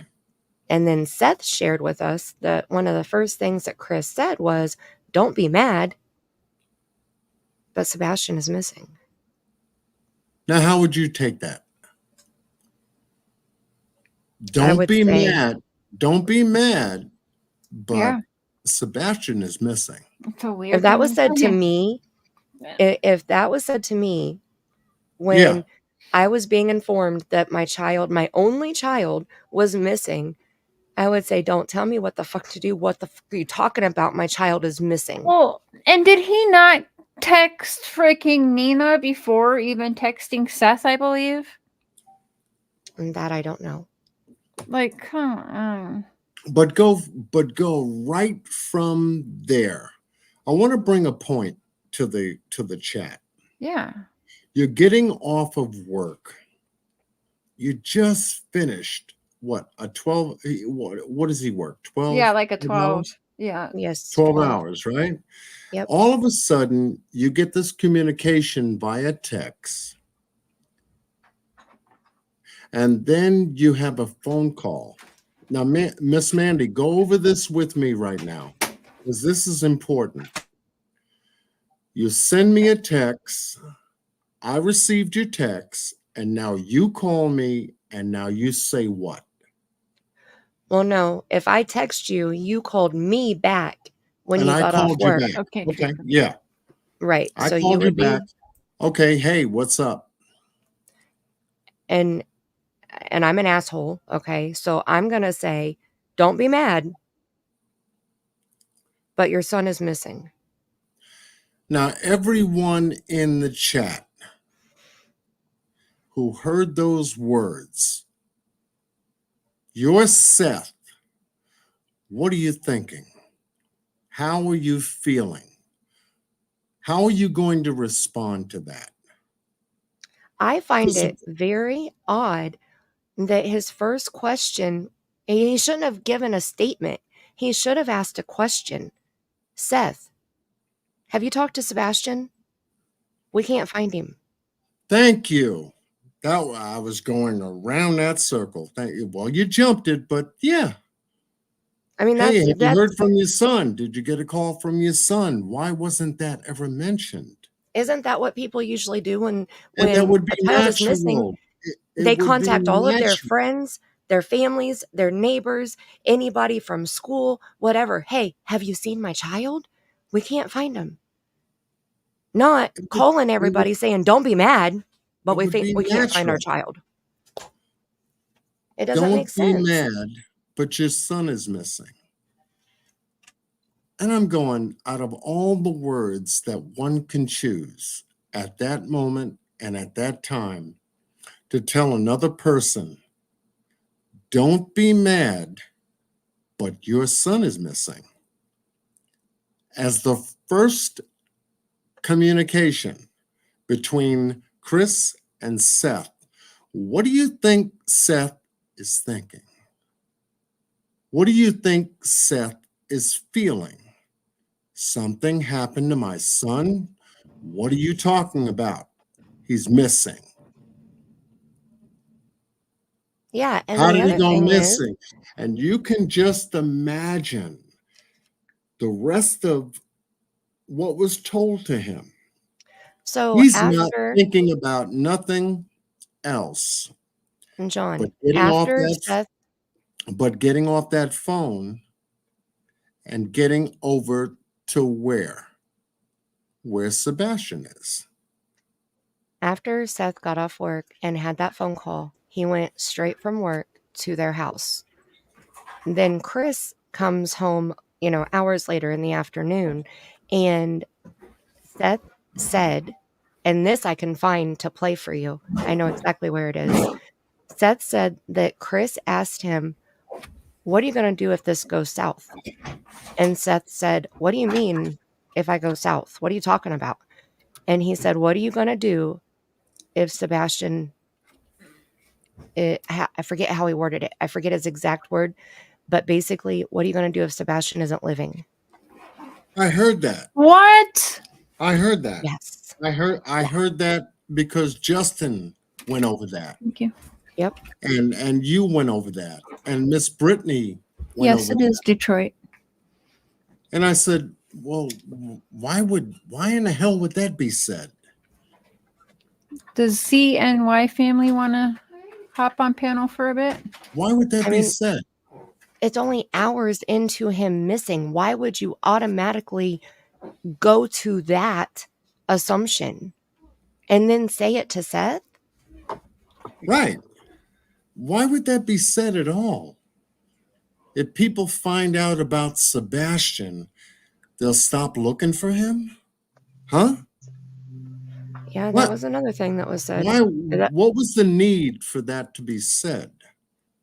Because people were asking why, people kept asking Seth and Chris why Chris didn't want Sebastian around his daughter. So that was something that came out later. That wasn't on day one, but Chris asking Seth what he was going to do if things went south, that was on day one. See, that fits within December, January, and February timeline, correct? At the time Sebastian went missing. Now you've kind of think just for a moment, why would someone have the need to say something like that? Especially to the biological father. And that's a heartbeat to me. Yeah, I can imagine what Seth felt at that time. Well, what do you mean? Why are you saying that? Because now you've got someone that feels it kind of makes Seth feels that, oh, you're hanging something up over on me regarding what happened maybe in California? Or maybe even something that he was trying to implant into Seth's mind that may have been occurring at that particular time. I can't stand the fear factor when someone does that, because that's exactly what it is. It's a fear factor. Man to man, father to father, stepfather, whatever. You know, but if a man does that to another man to try to manipulate, coerce in that way, shape, or form over their own biological child, there's something wrong there. And that's the signal I picked up on. I said, I'm going to stay right there. There's something not right about Chris. I don't care where it comes from. And then the information came out, background came out, military, working at the job, and then the interactions in the neighborhood, the neighbors, the yelling and screaming and the arguing in the that other neighbors had heard during that time. And I was scoping it and scoping it and scoping it down. And thanks to your channel, Miss Brittany's channel, Justin's channel, you guys are scoping things down to crystallize character. And once again, and I can't re-emphasize it, Nancy Grace, when she did her interview outside of the Chronicles of Olivia, which I think she did a great job. She was just very conversational. And Duchess, who tried to do her best. You know, it was more of an accommodating interview than anything else I've ever heard. You know, not to offend, not to infer, not to, hit any hot buttons or anything else like that. Everybody did what they were supposed to do. When they got to Nancy Grace, they knew exactly who they had to deal with. But no one knew exactly how she was going to come out the door. But when she did, and she had an open panel, hence you found out a lot more of the truth, specifically from that interview, than we did any of the other panels put together. But yet, collectively, when you put them together, you can see there's something wrong with this story. And that's what they're having a hang-up about. When you leave certain details out about what you were doing when Sebastian went missing and call certain things this, and then later on call them another thing, and then later on just leave them out, there's manipulation here. And everyone in the chat has picked up on that. I've picked up on that. And everyone on the panel has picked up on that. That's why we're talking about it now. There's something wrong with this story. And guess what? The FBI, out of the BAU unit out of Quantico, who studied this information, because that's where all case information is going to go to in a missing child's case like this. And I'm sure when they got it, they looked at it and they said there's something wrong. Scope down, back up. Let's take a look at this. And this is where we are right now today. This is where I am. And if there's no new information coming out new about the FBI or anything from Sumner County Sheriff's Department, which of course, I think that they may be a part of the investigation as well, because no one doesn't call 911 emergency. We're all taught publicly. Right. Of an emergency, call 911. He called his buddy's line. And you call a direct line to the sheriff's department, because we've been told it's closer. Well, he said it was his buddy's line, right? That's the words he used. I have no idea if that was mentioned, but I'm just saying in preference to what I've been looking at, if you're calling the sheriff's department, I wouldn't call the sheriff's department. I'd call 911. The phone gets recorded. You get dispatched, just like it did in Summer Wells. Okay? Don called. 911. He got what? Transferred. We don't know if Candace actually called 911. She called Don. And Summer's Katie called missing. What are you Chris. talking about? Oh, she went missing. I went for a walk. I came back, and then she was gone. Type, Katie called type Chris. That story, kind of matches. you know? Yeah. Katie And called okay, Chris. Mm-hmm. one Don called. calls the other.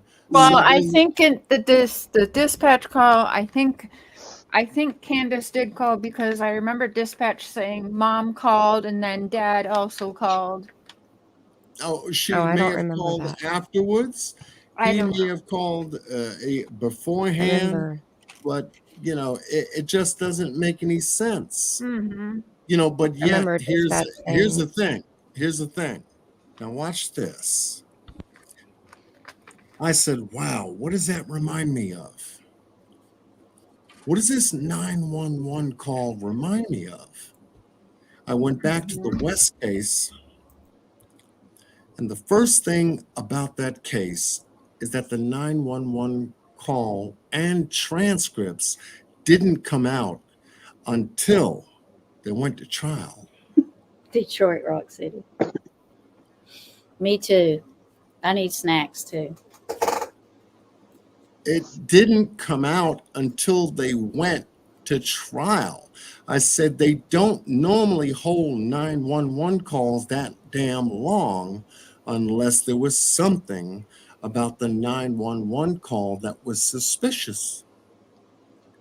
And it was that same night they came there to the house looking for the boys all over the place and found their stories weren't matching. Now we go to Don and Candace. Same damn thing. Now we come to Sebastian Rogers. Guess what?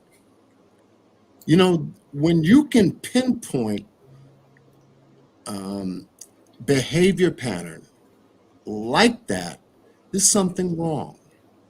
And it doesn't necessarily come from a neighbor. It comes from where it originated from. December, February, January. Those are the months. Excuse me, December, January, February. Those are the months. And now he goes missing out of some background. What's the background now? Well, guess what? You guys have figured everything out. You got the daughter separate on visitation, just like Sebastian was with Seth. Every 2 weeks here, then you can come see me here. I want to keep you away from my daughter here. So there's a lot in the workings. Now one wants to get custody here. Maybe not. The other one doesn't want to give custody here. And there's a lot of back and forth there. You've got a lot of background on Chris being married 5 times, coming through relationships like, damn if you can change underwears clearly and cleanly during that period of time. But this man has got a lot of baggage going into relationships after relationships after relationship, relationship after relationship. What is that really all about? Was there something psychologically going on with this dude? It made me think that perhaps, in my opinion, perhaps there was something in his younger days that he experienced himself going on. And it's a part of him. It's a makeup of him. And there's a rebellion that comes from that makeup. And so where do you go to break from that rebellion? And when I heard he was in the service, I said, well, that'll break it. It'll at least try to do something about it. Then again, even in the service, could there have been something that came from that? There's a lot to stem back on each and every individual in this case, but it culminates, it comes together when Sebastian went missing. Mhm. And we heard how Chris expressed himself Mhm. during the course of the interviews that they did, and during certain lies that that he wasn't, really chiming with. And this is where we see the other part of character, which we have to incorporate. And a lot of us felt that the incorporation that he made outside of those interviews really doesn't match what was put out there to begin with. And this is the reason why he's being selected as primary person of interest. Katie Proudfoot is a primary source of interest. Why? Because she was there. It puts them both in the pilot seat of this whole case. They've been controlling the whole narrative, like Don and Candace. So I'll pause there. Troopers, I've heard that. What do you guys think about this comment? There's also a reason that CP's brother has removed himself from the Power Sox family, in my opinion. I've heard that going around, but I didn't know. The brother. Is that true? What? They stopped searching? Stop looking? Stop Removed himself from the communicating? family. Oh. Okay. Well, I'll have to dig into that to see if that's true. Yeah, that's Dog the Bounty Hunter's post. Yep. If you go back in my community post, it's posted on there. You can see it. But yeah, that comes from Dog. That's not something that I photoshopped and made up. So I pulled it up on Dog's Twitter account. So, So, Ms. Cher, when Dog the Bounty Hunter, and for the panel, when Dog the Bounty Hunter came hey, onto Bobo. this case, what did you guys think about it? Well, I did a live or two about it, but I mean, I don't know. In talking with, others, people seem to think it will do more good than harm because it's just added attention to Sebastian, which is right. But for me, I used to be very much in love and idolized him and his wife to where my last born child's name is Leland. So it does pain me to say I am not I don't like him as a person anymore because of what I've. What do you know about Dog the Bounty Hunter? I just don't like him as a person anymore. Again, you can watch my live. I played Y, so there's many reasons. I don't like racist people and all that, but you can watch my live if you want to. No, I'm just saying that, but I'm just saying overall. But it pains me to say I don't like him anymore. Is what I mean. Okay, but that's after the fact. Dog the Bounty Hunter is getting involved in the case. You said good or bad? I didn't like it. Okay. I thought the timing. I thought he was just trying to push his book that's coming out, and I was wondering why not so public for. Summer, why Sebastian's case, really. I didn't like what he did in the Brian Laundrie case. And yeah, I just questioned his motives not being the right motives for doing what he's doing. That was my opinion. But that's where, people put it in my mind. Well, at least he's using his platform. So it just is, in the end, it's good for Sebastian. So, okay.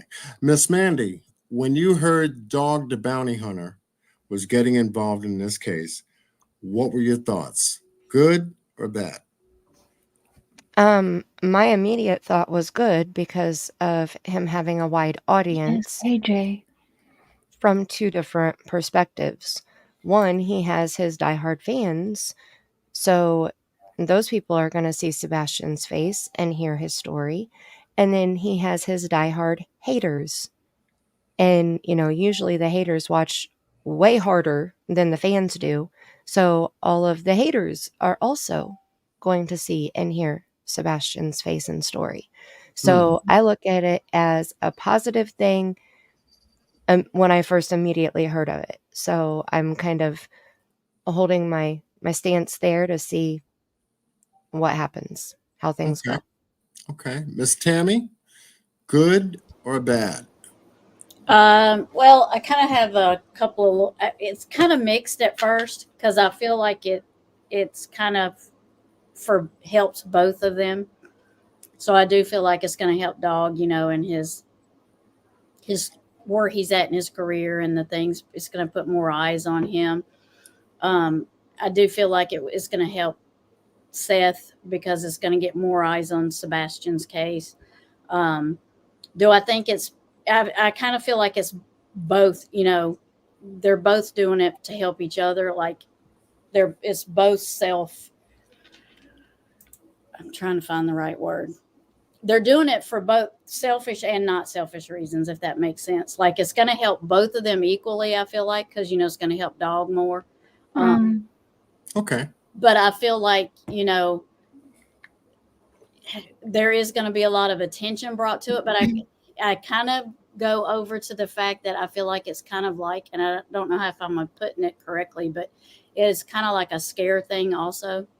Like if Dog is on it, the person that done this needs to be worried because it's Dog the bounty hunter, and he's going to search and he's got resources and he's got lots of people and he's got more ways to look for Sebastian. So I kind of feel like that's part of it too. I do feel like it's a good thing in the end, but I do feel like it benefits both sides, if that makes sense. Okay. Okay. Miss Nana, Dog the bounty hunter is getting involved in searching for Sebastian Rogers. Good or bad to you? I thought it was a good idea when he first came on. And I really haven't changed my mind on that. I really think that, as Mandy said, it will put a lot of PR out there on Sebastian. And he has a lot. I mean, Dog the Bounty Hunter found 10,000 fugitives in his life. I know Sebastian's not a fugitive, but he has the experience and he has people that work with him that have the experience. I don't think a lot of people realize what he's doing behind the scenes. I don't either, but I think there's a lot more going on behind the scenes than people realize, in my opinion. I He's agree, just- Ryan. I mean, he may be throwing some weird things that he's saying, but I think he has some logic behind it. But off the record of this subject on Dog the Bounty Hunter, I really have a problem with FBI not getting involved in Sebastian's case from day one. I don't think there was enough investigation in the home because I know a good investigator starts from the inside out. And right now, we're all looking on the outside. I don't think there was enough investigation. And I've told you, probably Mandy and Cher and everybody, once he's found, I'm going to work hard on trying to do a Sebastian's Law because they look at it as a runaway from the beginning just because the parents said he walked out the door. A lot of cases, there's family involved. Not saying that there is. I'm not accusing anyone. I'm just saying I think there was a lot missed from the inside out. And now it's almost too late. And where is Sebastian? So now we have to find him on the outside. But we could have found a lot of clues from the inside out. And that's just what I'm saying. with the dog, the bounty hunter, I can't put a lot of information into that because we haven't seen any real logic in what he's doing. But I just have a lot of faith that there's things going on behind the scenes that nobody knows about. Right. Right.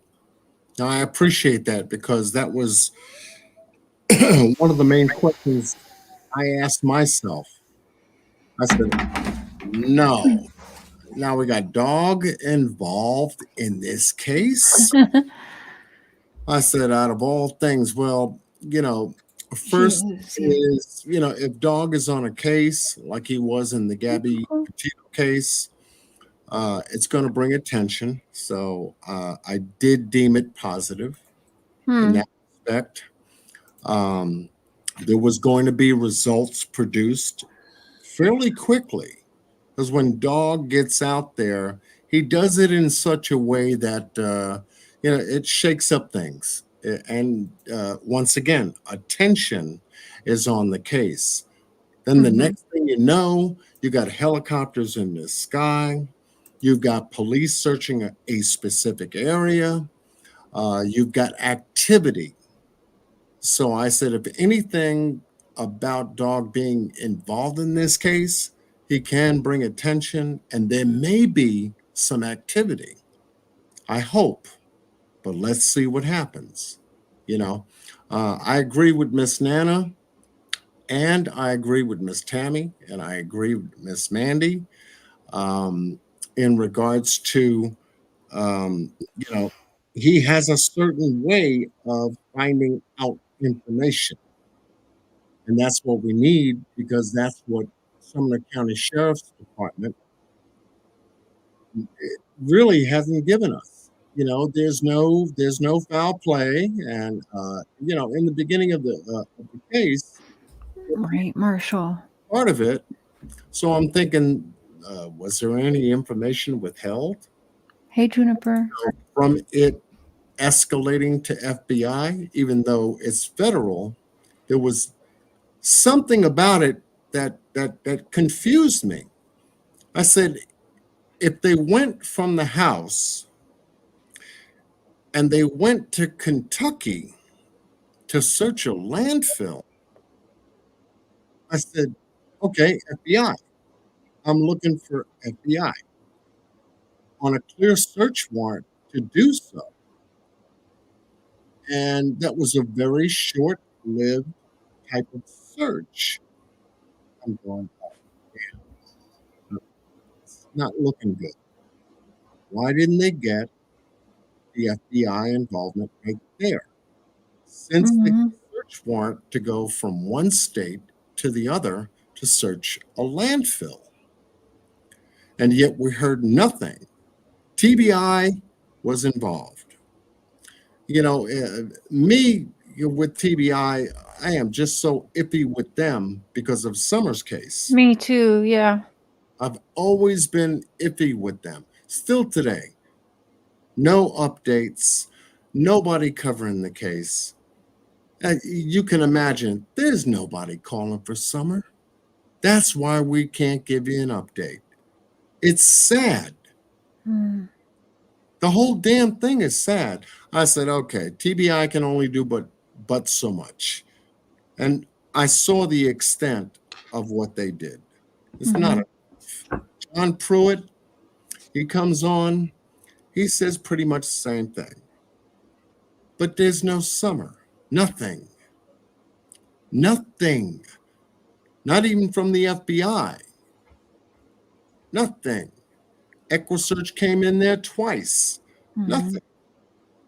Now we got the same thing with Sebastian's case. You see what I'm saying? So I'm looking at all the dynamics of how all of these law enforcement people are working a case, and everybody else is too.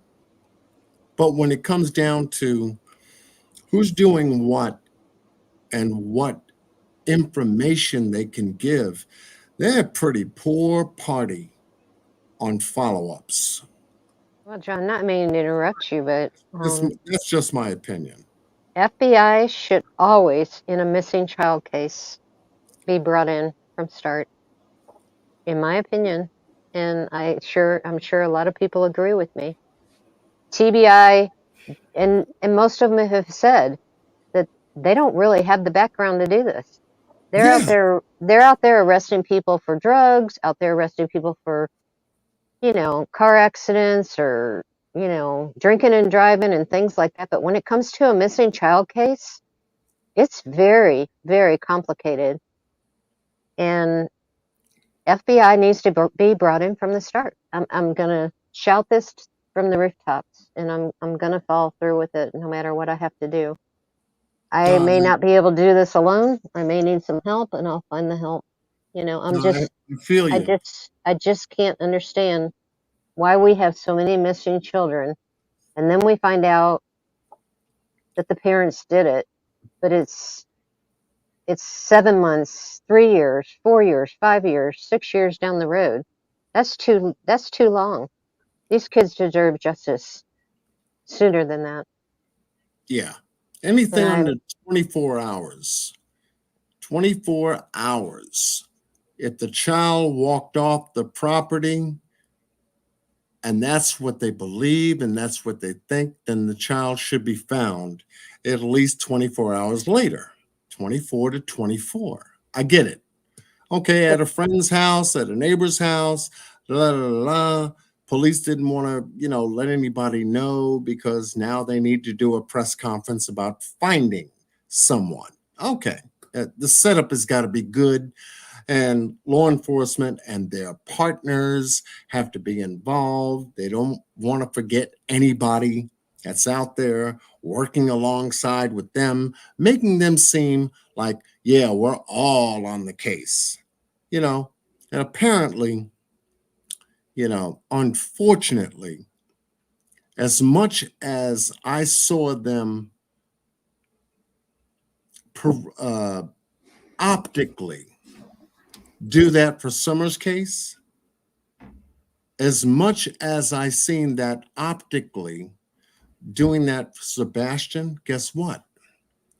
Both these children are missing. Mm-hmm. The real hard part that touched me was when Madeline Soto's body was found. That's the hard part for me. That cut me left, right, up, and down. And I said, no. And when the police did their investigation thoroughly enough to find her, only to find out that there was just one detail. Think about it, folks. One detail that captured Stephen Stearns. One damn detail.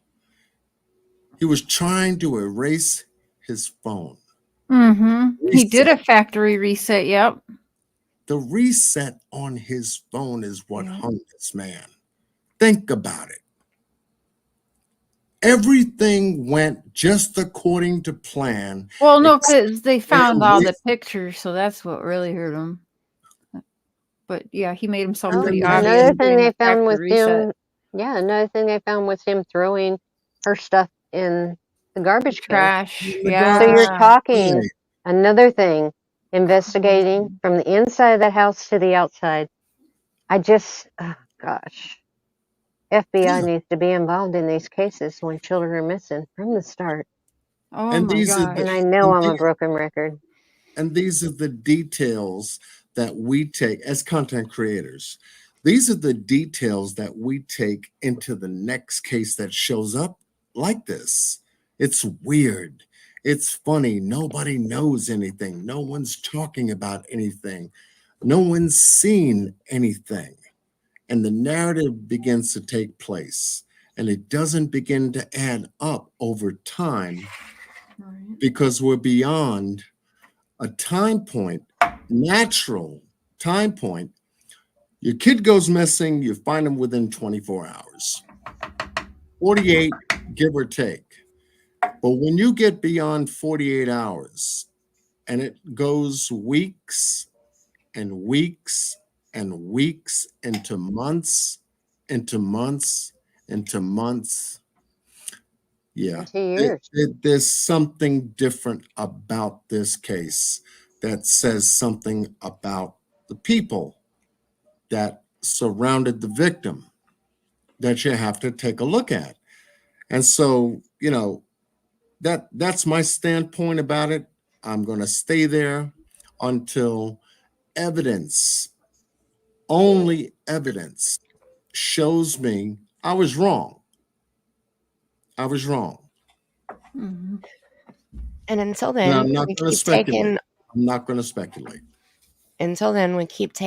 all of these red flags and stacking them up, putting them side by side. And that's kind of what my live stream was about last night that I did, because Steve I Johnson got to go is, back and watch your live stream. I missed that. I'm sorry. that's okay. It's a lot. I did a timestamp comment so that people can skip around if they want, because we did a lot of chit chat. I only go live like once every few months. So it was Yeah, nice like just to me. chill and Like chat. me. And yeah, I mean, I had a schedule and I kind of, I went through everything, but I wasn't on anybody else's time. It was like, you can be here in the chat with me if you have the time. If not, I hope you'll catch the replay, but we're just going to chill and chat. And that's what we did. But in the beginning, I went through and shared different things, 5 different things that I picked out from when Steve Johnson, the statement analyst that guest stars with Chris McDonough on the Interview Room. He was in law enforcement for over 28 years. And That's now right. he teaches law enforcement. He doesn't just teach law enforcement, though. He teaches employers, attorneys, private investigators, like all of these high people, people in high places that Mhm. need to be able to listen to people's words and pick certain things out. And so I was like, that's so educational. Like, this guy is a wealth of knowledge and he's given it to us for free. Where you can go pay $100 for his course, or you can listen to him every time he does a review with Chris.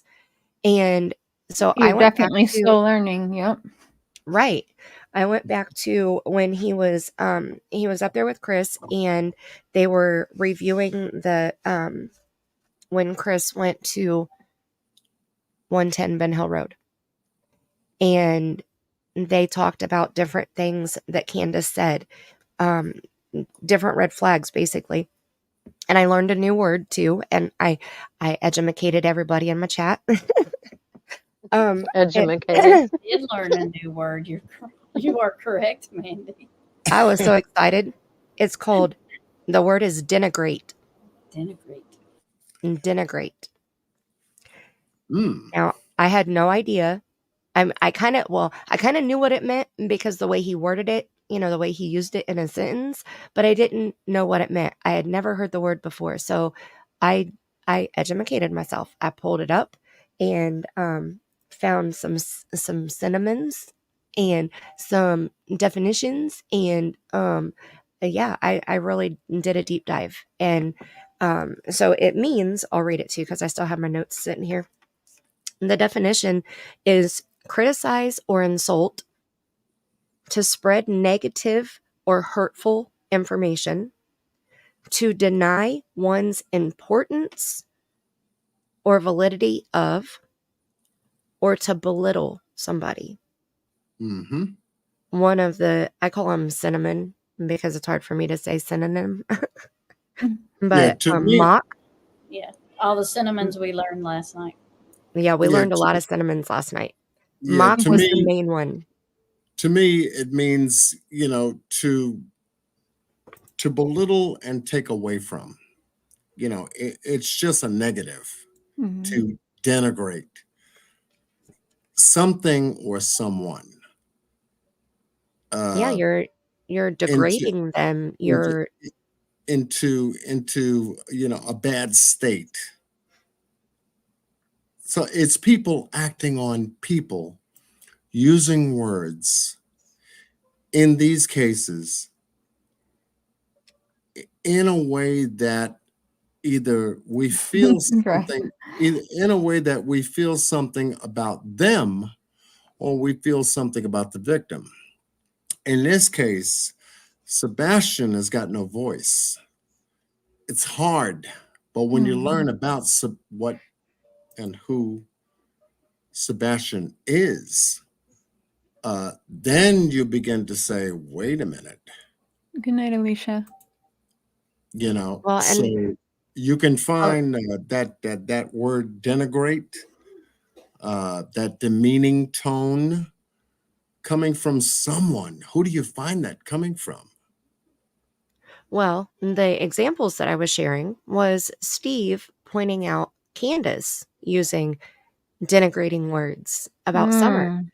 And one of the, like, I let Steve explain kind of about what denigration is and kind of point out what he was talking about. And he said that when he hears it, he'll put it on the table, he'll highlight it, and then she may say something later that he'll take it off the table.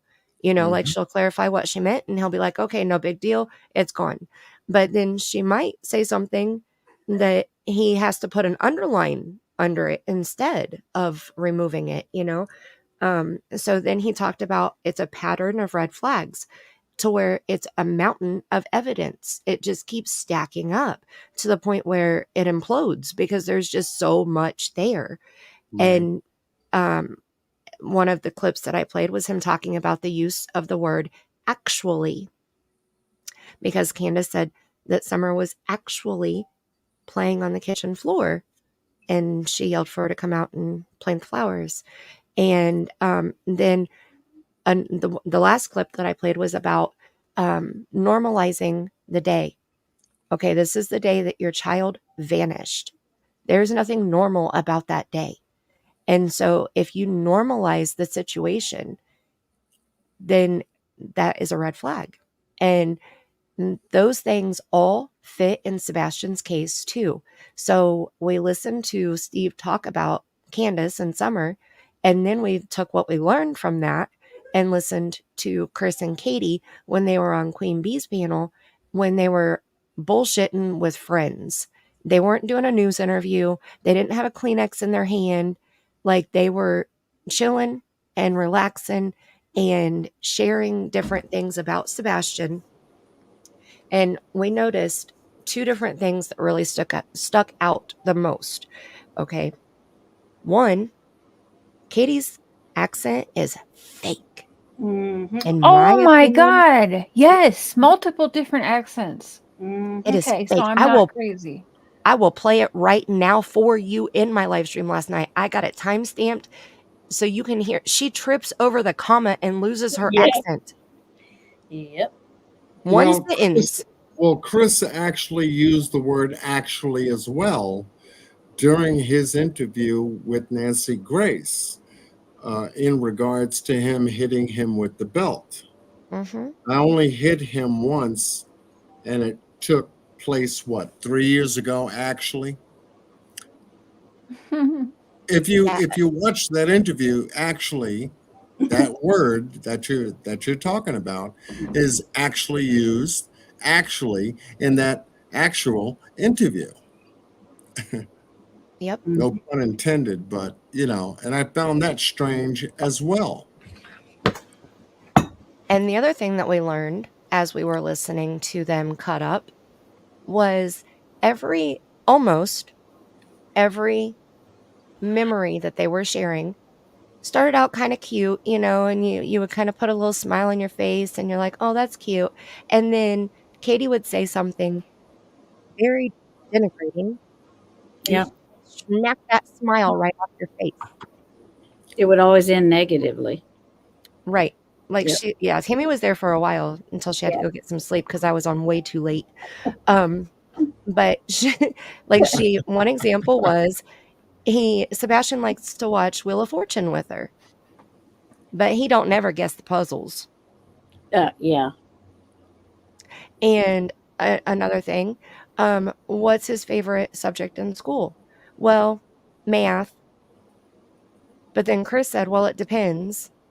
Mhm. Sometimes it's math, sometimes it's PE.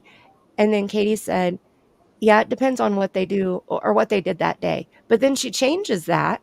She could have just said that and it would have been, okay, cool. Depends on what is happening in class. I get that, right? Then she changes it and says, it depends on if he got to do what he wanted to do that day. Well, my least favorite story was it Nesquik? Yep. That was my least favorite. Yeah. That's when she lost her accent. Yeah. Yep. Tripped right over it. I swear that was so funny. My cheeks hurt so bad. I was crying, laughing. Chat had me going last night. Mm-hmm. It was so funny. I'm going to pull it up so you can hear it because it's so, like, I was listening, I stopped and I was like, wait a minute. What happened to her accent? Mm-hmm.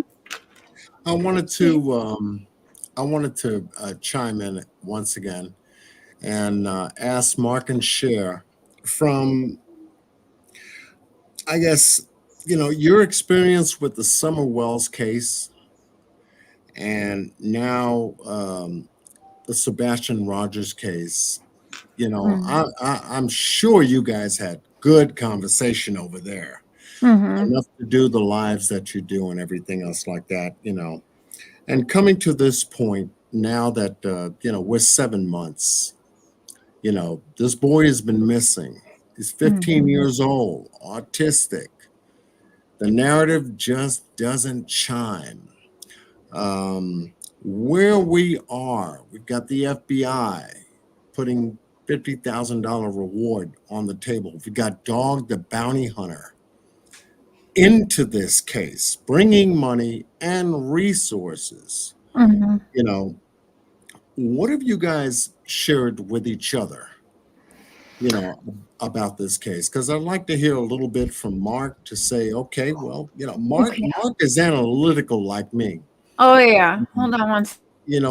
We don't try to say much, but our brains are working type stuff, But yeah, if Mark can lead off, I'd love to hear some of his. Okay, 1 second. I just had to grab him again. Oh yeah. Go Okay, in the if bedroom you and grab him. could, would you repeat what you would like from us? He's got his headphones on now. He can hear you. Sorry. Okay, I hope he heard me. No. Can you repeat it? Because he didn't hear you yet.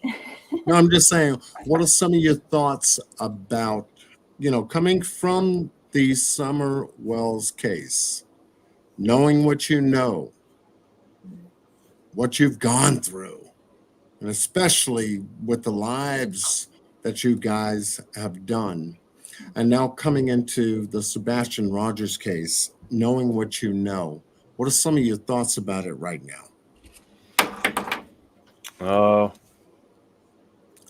Well, with Summer, it seemed like a couple of hillbillies just doing their thing, and God knows what they did to that girl, but one of the two did something to her. But with Sebastian, I get the feeling that Chris and Katie are a fair bit more intelligent. I don't know if they're intentionally misleading people, but I feel like they are. I don't think they've ever told the truth.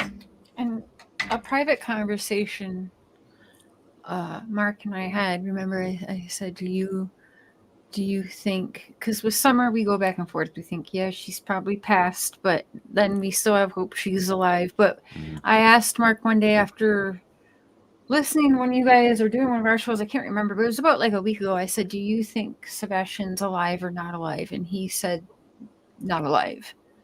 Yeah, I don't think he's alive. I don't think Summer is either. I wish they were, but the reality is if they are alive and they've been trafficked, they're better off not being alive anyway. I'd have to agree with that, unfortunately. Miss Mandy, what are your thoughts? Between the Summer Wells case and Sebastian Rogers case, knowing what you know about it. I didn't hear the whole question. I was finding the timestamp on the video. I apologize. Oh, okay. I'm sorry. It might I was came ju- back. I was just going over the fact that from the Summer Wells case, all the people that have followed both these cases, knowing what you know from what you've seen, what you've heard, what are your up until now, up until right now, what are your thoughts about the case?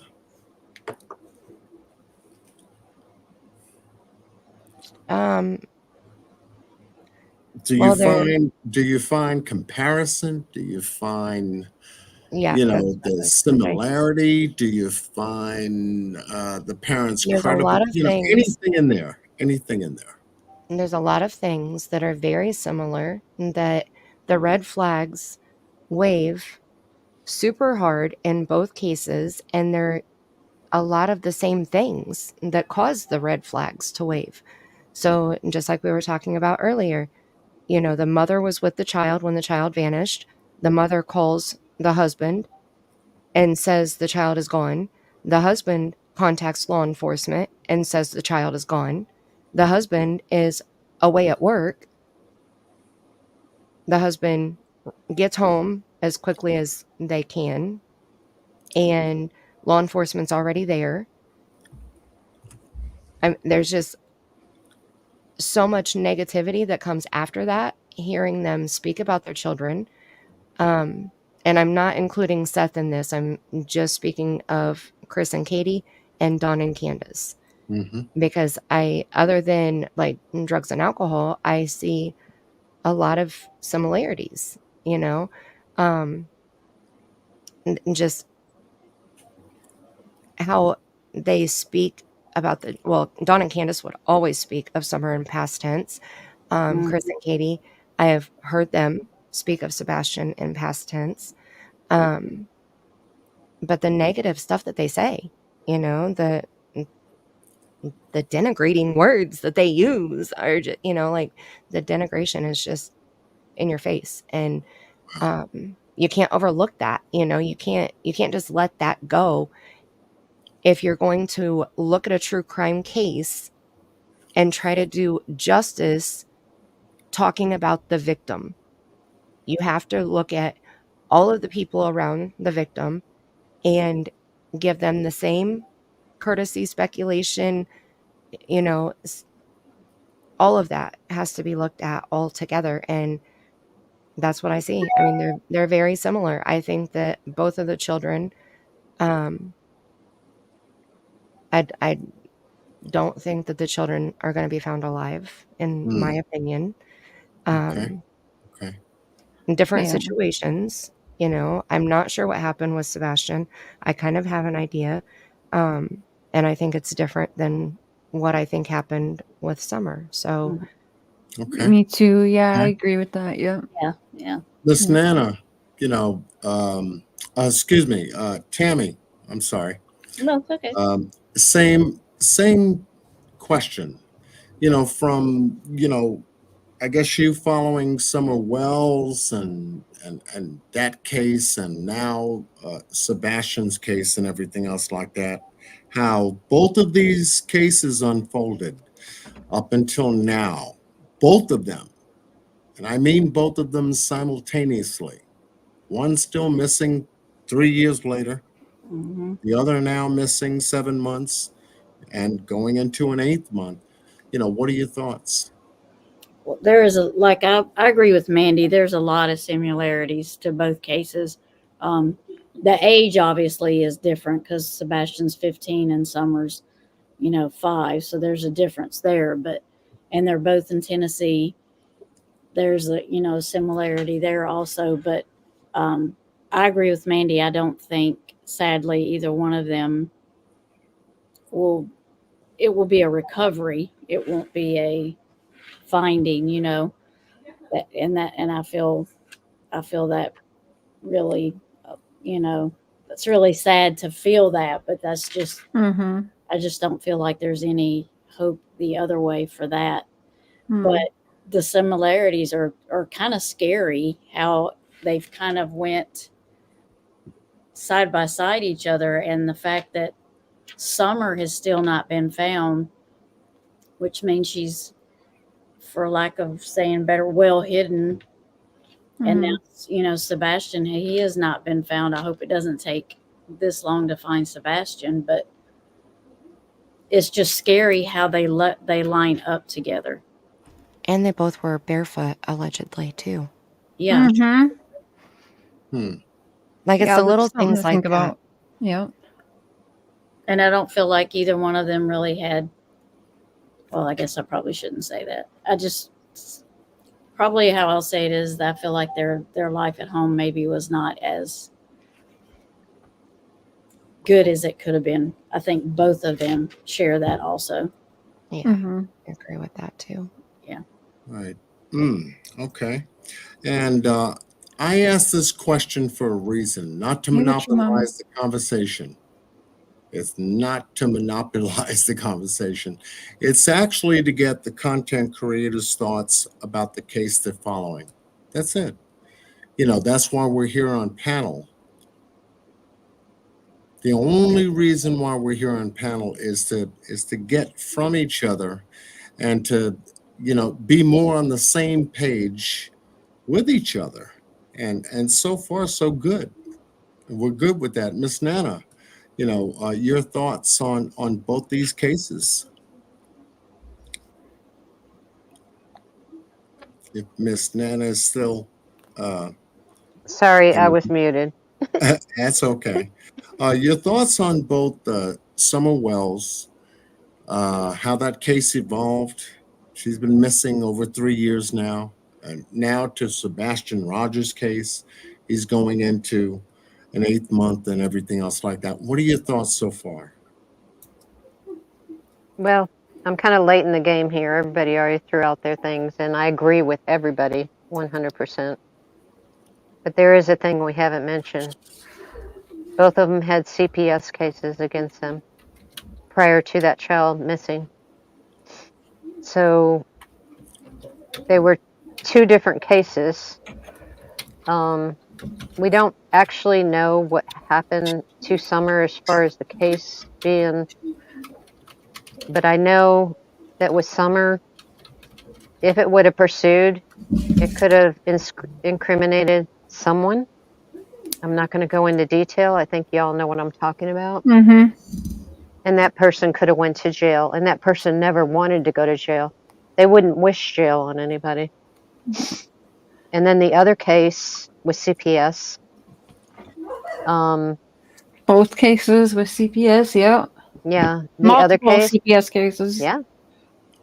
The other case with CPS, there was a daughter that was getting ready to go to court with, not the daughter going to court, but the parents were going to court for custody of a daughter.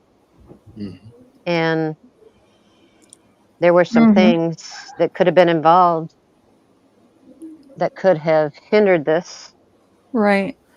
So these are my opinions.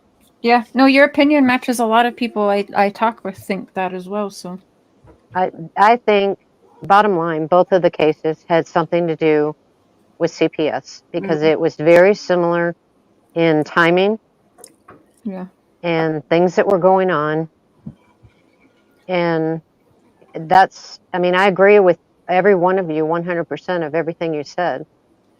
But that has been very telling in my heart. So I don't know the other case you're talking about. I haven't followed that case, so I don't know them. I started with Summer. I don't know. When did that case come out? No, it was only 2 cases. No, I thought you said some other. Yeah, no. Okay. And for the audience, I asked that question to myself. The difference between the 2 is that they're so similar in comparison to one another that, is there a script involved now that is out there being developed by, neglectful parents, because it goes back to the parents. Everything stems from their care. Their care comes from this, and everything that we've been able to find out, both, about Summer Wells and Sebastian Rogers, is extraordinary online, to say the least. I mean, getting it from, mainstream media is one thing, but case development, as it comes through with people in the chat and people doing research behind the scenes and working with content creators to get extra background on this case, is extraordinary. And my compliments to every single person that involves themselves in cases like this who do that. That's the reason I brought it up. Taj, CPS was literally just at Sebastian's home prior to him vanishing, and that's exactly the same as Summer. The CPS was at the house 24 hours prior. Now think about it. And it's a good point that Miss Nana brought up. CPS case has been brought up in both cases. What does that tell you? Now you have to think about that. Something going on in the house. Something's going on with the person that went missing. It's a valid point. It's a red flag, because both were involved in both cases. Similarity. One walks out the door, one walks off the property. Well, they got a lot of walking in both cases. There's neglect there in both cases. Case in point. Hey, Parents don't seem to know what happened. The last thing you want to do is say, yeah, it's my fault. It's my fault. John Q, both parents. Yeah, it's I'm my sorry. fault. No, it's okay, Miss Nana. Go ahead. I don't mean to interrupt, but both parents kind of left the home for a while. Yeah. Both parents.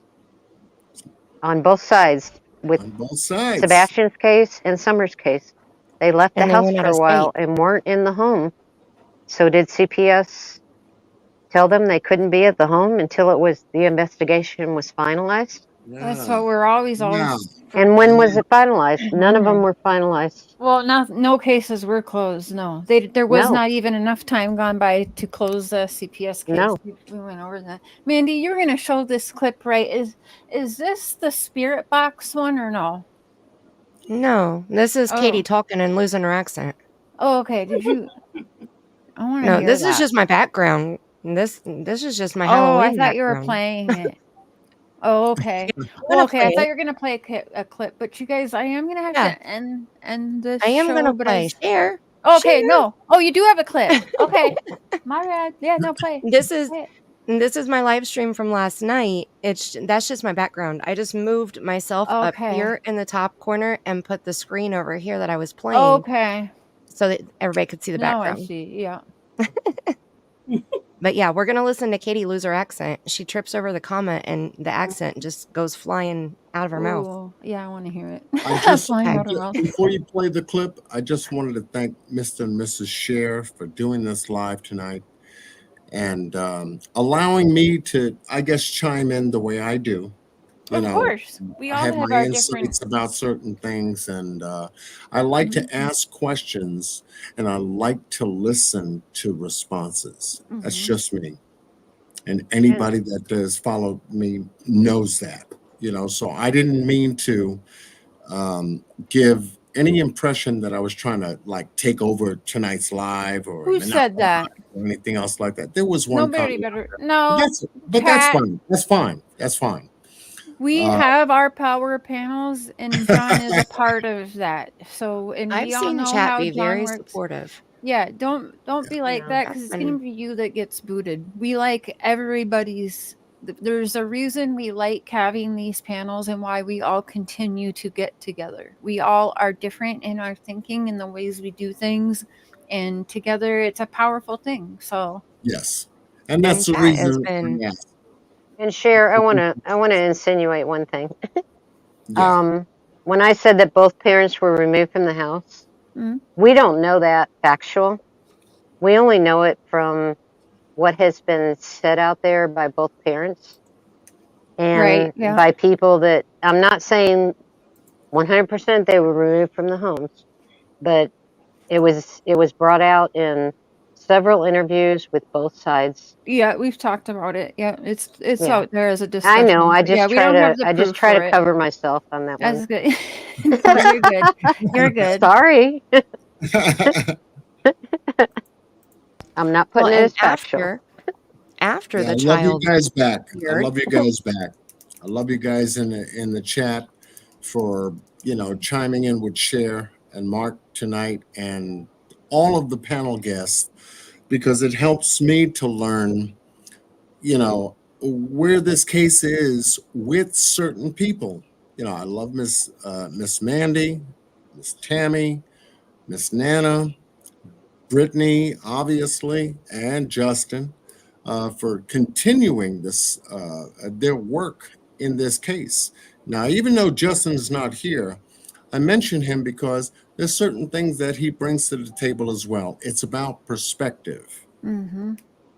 We don't have the answers to this case yet until they evolve and come from the case. We know the people that are involved, but nonetheless, we all have to wait. That's what I'm doing. Mm-hmm. Waiting for a different development to occur. Then I go live. I have something to say, as well as any panel member up here has something to say, then we do it. Then when you don't, then sit tight. Everything is not coming out every day. Not like in the Diddy case. That's something else. That's That's different something every else. hour. Yeah. Yeah, that's something else. But in this case, we have to, pull back, take our time. Let's take a look. Let's vet. Let's study. Let's verify. And that's what my next live is going to be about: verification. What has been verified is going to be I guess the next live that I do. Because that's what I'm looking for. What has been verified? But I'm going Yeah, to give it back to you, Cher, and Miss Mandy, because she's got a clip to show us. Yes, I want to hear this. Yes. yeah, I And do we'll too. see I want to what's hear going it. on. Yeah, and Ryan, I we was might be going down the Diddy case for sure, but yeah. wanting to add to what Nana was saying was after the children vanished, both sets of parents left their home. They left the whole state. Mm, So that's there's another right. similarity too. Yep. Yep. Okay, here we go. I mean, it is, but daggone, like straight to the spoon, just no milk, just ate it. I went to bed one night. I woke up the next morning, and I was like, "What the hell? Why is this container empty? What are you doing?" What? Did you hear? Mhm. Okay, hold on. I'm going to slow it down because I'm playing it. No, wait. Hold on. I'm She's gonna skip just forward. laughing, having a good old time on social media. Mhm. That's Just why I like said I Candace can't even. Lie. What the I'm not even going to hell? call this an interview because it's not an interview. They're sitting on panel, and in the description I read, this is on Lady Freedom's Raw Narrative channel, and her link is in the description box of the video or my live stream last night, and it's on Queen Bee's panel. It's Queen Bee, Cheesy, Voices, B Tim, and then Chris and Katie, and they are just cutting it up there. Like they're just having a ball. Yeah, And but I so want went out there and ate that chocolate. Empty the jar. she disappeared. yeah, I want to hear it again because Straight after they just play like, that what the hell? again, I got this. I Hold on, want let me to get I want to them. pull something up and tell you guys and show you guys something of like my belief why they aren't quick to rush. Like why aren't they putting Candace away for giving people alcohol and obvious abuse on the children? And I want to cover that right quick after Mandy shows her clip. Because as you guys know, I've been getting to know my history, my family, and getting to know my dad and stuff. So I have a whole bunch of stuff on my life, and there's a reason why they hold out probably for finding Sebastian or Summer to put all of those, because the charges wouldn't be very long for especially a mother. But I'll show you after Mandy's clip. Okay, this is where when I was playing it on 1.25 when I just played it for you, but I slowed it down in my live stream, so now it should be normal speed. And she's talking about the Nesquik. She said that he would eat it straight out of the container with a spoon, and the powder Nesquik, instead of putting the powder in a glass of milk and stirring it up, he would just eat the powder. And so that's what she's saying, that she would go to bed at night and wake up in the morning and the container would be empty. But her accent disappears in that sentence. Hmm. He did that with the malt powder. Dude, you can't do that. I don't blame him. It's good. Just I plain. mean, it is, but daggone, like straight to the spoon, just no milk, just ate it. I went to bed one night. I woke up the next morning, and I was like, "What the hell? Why is this container empty?" Did you hear it? Yeah. I went to bed at night, and I woke up the next morning, and I was, why is the container empty? Like, she talked like she was from Indiana, not from, Tennessee or Georgia, or, like she tripped and fell right into Indiana over that comma. Like, just a comma. Yeah. I'll go back and play it one more time, and then I'll remove it here. Him. It's good. Just I mean, plain. it is, but daggone, like straight to the spoon, just no milk, just ate it. I went to bed one night. I woke up the next morning, and I was like, "What the hell? Why is this container empty?" Now, why would you fake having a Southern accent? That's what I asked my chat last night. Because I don't understand why you would do that. Okay. As a collective, chat informed me with some experience in the chat. One is they worked on a call operator, and another was a server.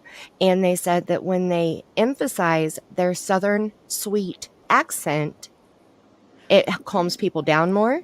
Yeah. It makes the tips bigger. It makes people be more polite to them. Tactic. Right. Pure manipulation. That's the only reason why we could come up with that somebody would use a sweet Southern innocent accent like that. When obviously she talks without the accent. The container was empty.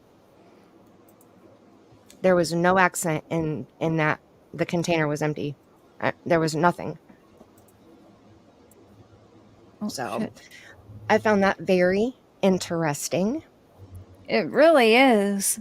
Because I heard another clip too, and people were saying that, but I couldn't.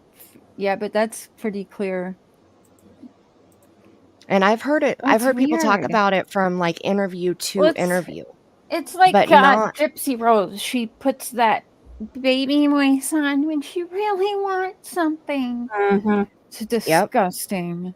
Yep, exactly. So why I believe Lala isn't getting, well, specifically Candace, in trouble yet for anything to do with like the abuse and, giving minors alcohol and stuff, is because moms usually don't get a lot of trouble in these things. Most states are mothering states. So you could do crack one day, be clean for 30 days, and your kids will be given back to you. Like, it really is. That's why it's really weird why Candace and Dawn haven't got their kids back. That told me there's all sorts of abuses going on.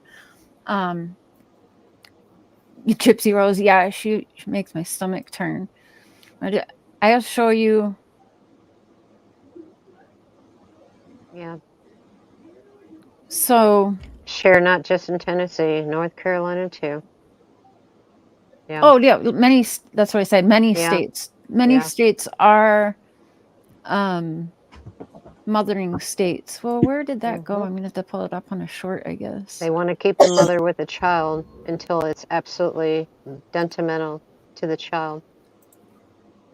So this is a little hard to see. I thought I had it in a picture.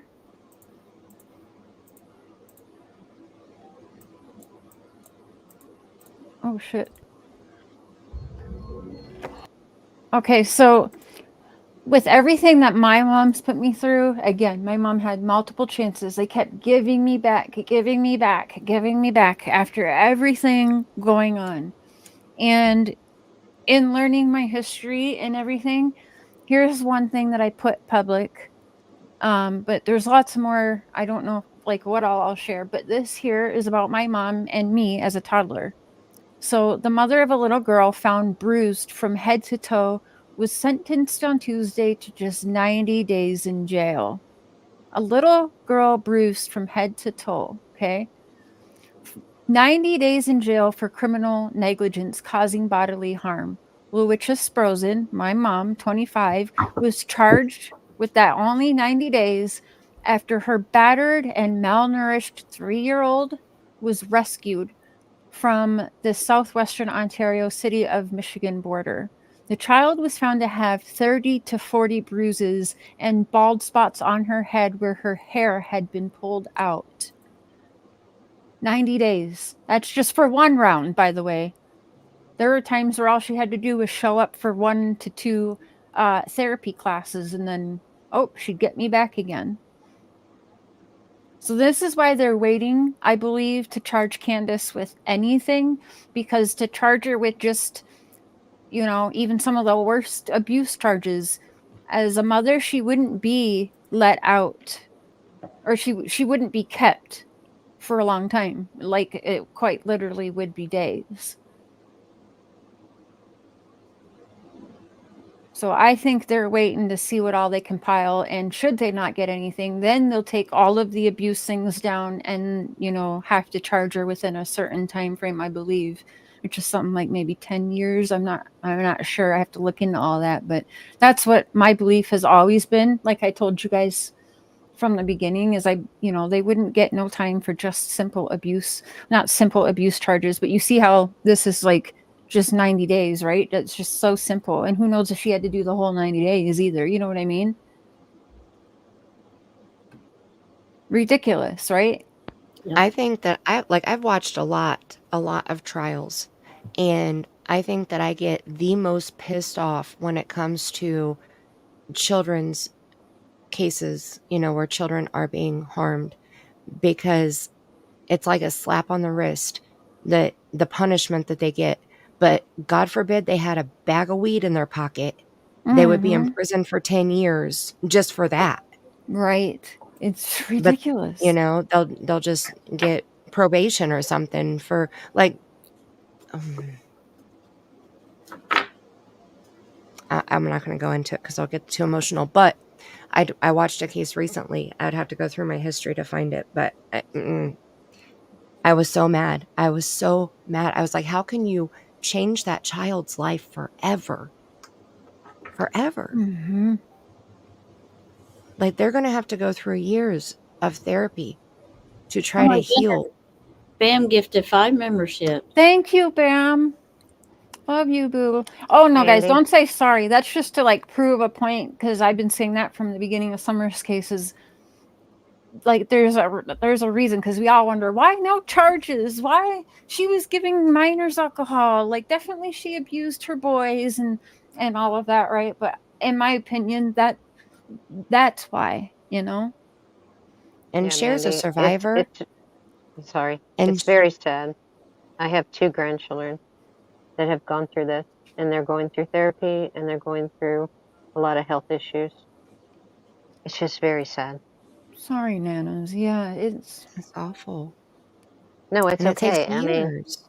my daughter is really on it with them, and she takes care of it. But I feel for my grandchildren because they didn't have a choice. Mm-hmm. Right. It's 11:11. Make a wish. Isn't that crazy? Mandy, are you still going live? Yes. You gonna hop on a Yes. live? Okay. Yep. Okay. Well, do you I have guys? something very exciting I want to share, and I'm not waiting. So.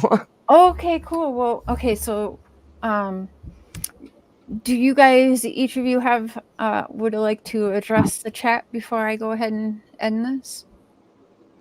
Yeah, I'll go first so I can hop down and go get my Yeah, stuff prepared. get ready. Chat's been amazing tonight First of all, let me just say that you guys have I kicked have been. ass all night long. You guys have, I've been reading your comments and just, it's been amazing. So thank you for that. And welcome Yeah, to Mandy, the new members. I guess I didn't really elaborate on this, but my 2 grandchildren were adopted through CPS. So yes. Yeah, Yeah. I remember you saying that. And Yeah. that's amazing of your daughter to do that. You know, like She's an she's awesome helping. mom. Yes. She is. She's a stay-home mom. She takes care of everything they need, and Daddy takes care of the finances. It's great. That's awesome. It's amazing. That's awesome. And Nana takes care of the love. I love them. Oh, I just love them so much. And that's good. That's so good for them, and that's good for their healing too. So, troopers, I am not doing another 7 hours, and actually it was over 8 hours. You did 8 hours. Yeah, it was over 8 hours. I can't do that. Okay, I'm doing 90 minutes tonight. I gotta sleep.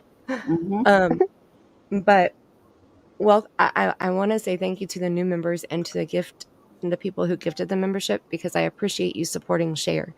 That warms my heart to see the support. So I appreciate that. And make sure that you hit the thumbs up. Do not forget to hit the thumbs up. Actually, I'll do what I do on my channel. Everybody, on a count of 3, I want you to close and go hit the thumbs up all together, all at once. I want to see how many thumbs up we got. We got 257. If you haven't hit it yet, go hit it. Ready? 1, 2, 3. Go hit it. Hit it. Hit it. I'm going to check it again here. While they're doing that, I'm going to be doing an early afternoon coffee live tomorrow, because I believe Tara sent me a mystery package, and I believe it's in the mailbox right now. The girls are going to go get it, and if it is, I'm going to go live and give her a plug and show off. I mean, I was not expecting it, and show off what she sent me. How exciting. She sent me a mystery box too, and I tell you what, she is good. Her candles I'm gonna have to are send amazing. her some goodies. They smell so good. We're up to 275. See, chat is freaking badass. I'm telling you, they are so badass. I love the teamwork. All right, that's it. Thank Cher, you. thank you so much for having me on panel. It's been amazing. Tammy, John, Nana, thank you. Thank you. Thank you. I love you guys. Miss Mandy, thank you. I'm going to hop down. Until next time, I love you bunches. Thank you, Mandy. Love you. Love you. Tammy, you like to say anything? I'm going to get everybody's channels in the description. I didn't add it because I wasn't even sure who would join, but now I know who's here, so I'm going to get them all in the description afterwards. But also check my featured area for my channel. I believe I have everyone on that as well. Tammy? I'd just like to thank chat was great. They were very respectful. I love chat, and they were talking, and I like it when they interact with us and talk. So it was good to see everybody in chat and everybody talking and getting along. I like that. And thank you for coming in and supporting Share and listening to all of us and our different views and what we think about the cases and y'all's different views. That helps us think too, I believe. It helps us, look at things differently. So I think it was a great live, and thank you, chat, for, being a great audience there for us and doing a good job out there. Well, thank you for being a freaking firefighter now, you guys. Miss Tammy. Oh my gosh, she looks adorable in her gear, by the way. But her channel is Looking Glass Tarot. And you can check my featured tab. But again, I'll get it in the description as soon as I end this here, and you guys will be able to see it. Love you. Thank you, Tammy. Thank you for having me up. I appreciate it. Before you step down, Tammy, I want to thank you for your service. Oh, thank you very much. Yes, ma'am. Thank you. Yes, ma'am. I enjoy it. Cher, I'm going to leave you too. Oh, okay, Nanas. Do you want to say something before you go to chat? Oh, I just want to thank everybody. It's been a wonderful night. lots of information. And Cher, thank you for having me up. Of course. I don't have a channel. I just have such a passion for these children. We're gonna Hi, Tara. work this out. Tara. We're gonna work this out. We're gonna find both of these children, and I Mhm. think it's soon. I really do. I just feel in my heart it's gonna be soon. Tara's helping a lot in Courtney Struble case. I'm excited for Friday's Yes, live with her. that's gonna be great. Yep. Mm-hmm. Yep. Okay, so I'm gonna say good night to everybody. Good night, John, Nana. thank you for Good night, everything. Good Nana. night, Nana. Good night. Much love to you. Thank you. And I Wow. will step down. I want to tell you good night, Mr. John. Oh, good night, Miss Tammy. Yes, Much sir. love to you. You also. And good night, chat. Good night, Tara. I hope that you have a great time with Cher. I know you're gonna pick up on some great things. So good luck with that. I will be watching. So I will see y'all later. Good night, sis. Love you. Love you. Good night. Wow. Oh, I did, Tara. The package is here. Okay, so afternoon coffee live and unboxing of mystery Christmas in October, which is fabulous, by the way. Yeah, and we'll get. Oh my gosh. Okay, yes, I will wait till tomorrow and open it on live with everybody. Thank you, Tara. John, you can make your round, sir. Thank you. Wow. This has been a very extraordinary live. I love our Thank lives. you and Mark for sending me the invitation. Everyone on panel, awesome. Mm-hmm. Love Miss Nana, Miss Mandy, Miss Tammy, Justin, that was up here earlier but dropped off. Didn't Just come. send prayers to Justin, by the way, everyone. That's all I can. Yeah, just send some prayers. But it's awesome to see, people that have been following this case and expressing the findings, expressing, what it means to them Mm-hmm. when it comes to cases like this. We've talked about Summer Wells, where, maybe a lot of other people, oh, Summer Wells. Oh, I remember that case, where there are some other channels that keep Summer's name alive too. Yeah. She's just as important as the next person that goes missing. Absolutely. And it's not, none of us have given up. It's a waiting game for everybody. But when there is something to report, you'll see all of us will be, not that we'll be thrilled to report it, but we'll be, bringing you whatever may be new in the future, Right. Who knows what could happen overnight. Absolutely. But I wanted to especially thank you and Mark for inviting me, hearing me out, getting my viewpoint in reference to some of the things that I find very strange, peculiar, odd, and then again, a perspective from a dad and a granddad, Oh, me yeah. being the only Yep. male outside of Justin, who dropped off earlier, being to represent a man's point of view in reference to some of the things that he would think about this case. Thank you. Thank you so much for having me. And I wanted to share this particular clip Yeah. in closing off of your channel, because I've done so on mine. And it really hits home as to, what particular content creators are doing when they cover these cases, and how, from my perspective, that is, how I feel what they're doing matches what I see from my perspective. So Okay. if you will indulge me just for a couple of minutes, chat. Yeah, absolutely. You guys have been awesome tonight. Thank you so much for the comments. Up, down, to the west, to the east.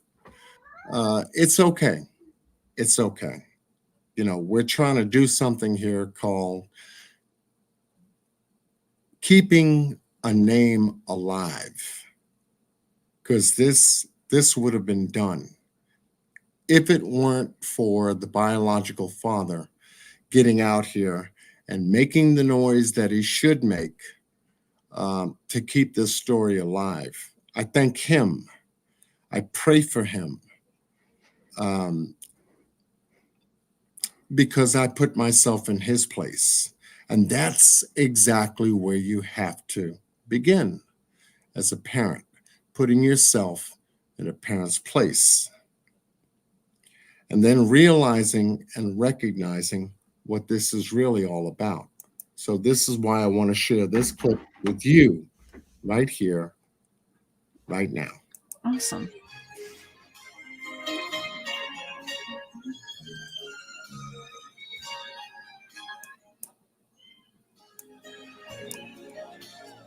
Okay.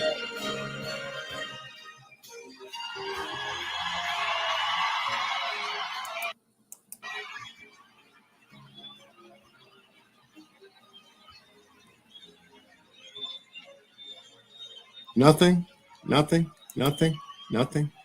This is from my heart to yours. No, we've got no sound. Hold on. Do y'all hear that? Type of 1. If you don't hear it, The children are. I'll stop it. I can hear it. We can hear it. Oh, they can hear it.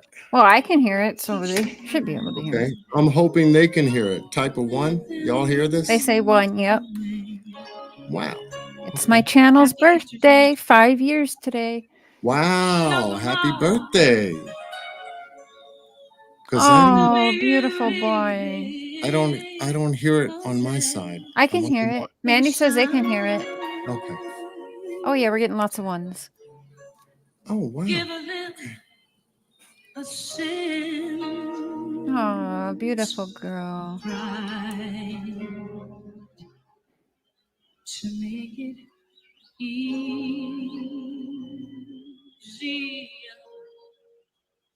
let the children's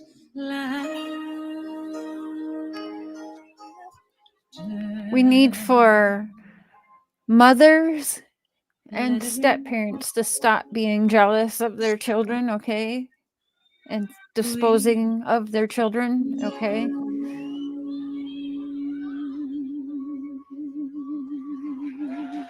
Beautiful boy.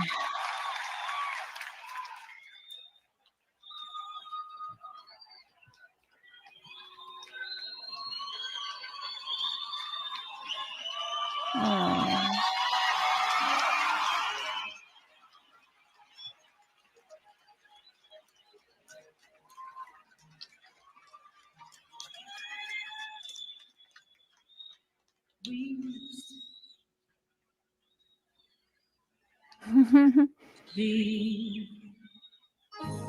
Everybody's searching for a hero. People need someone to look up to. I've never found anyone who fulfilled my needs. It's a lonely place to be, but I learned to depend on me. I decided long ago never to walk in anyone's shadow. If I fail, if I succeed, at least I'll live as I believe. No matter what they take from me, they can't take away my dignity. Because the great love of all is happening to me. I found the greatest love of all inside of me. The greatest love of all. It is easy to achieve. Here we go. Learning to love yourself.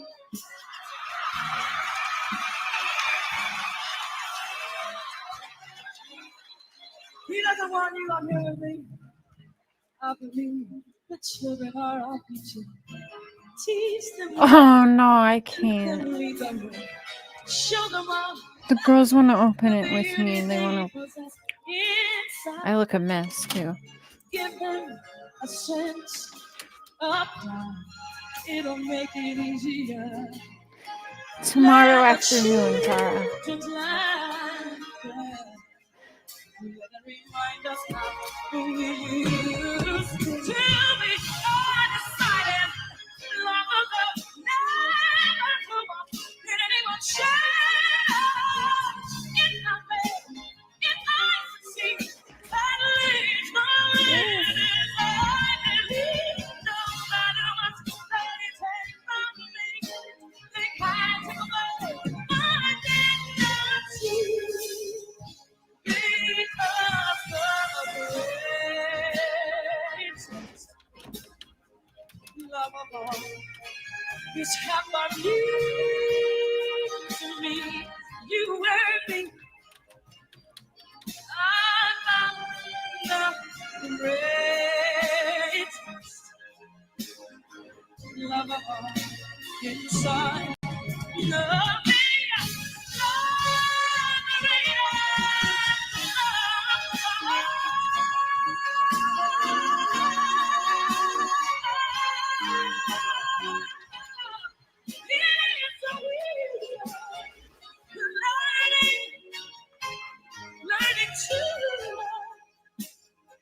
He doesn't want to go. He's the greatest love of all. No, he wants you to get off. He doesn't want you to steal his spotlight. Right? Leave You me are taking alone. his 15 minutes of stardom. She's so sweet. You two alone.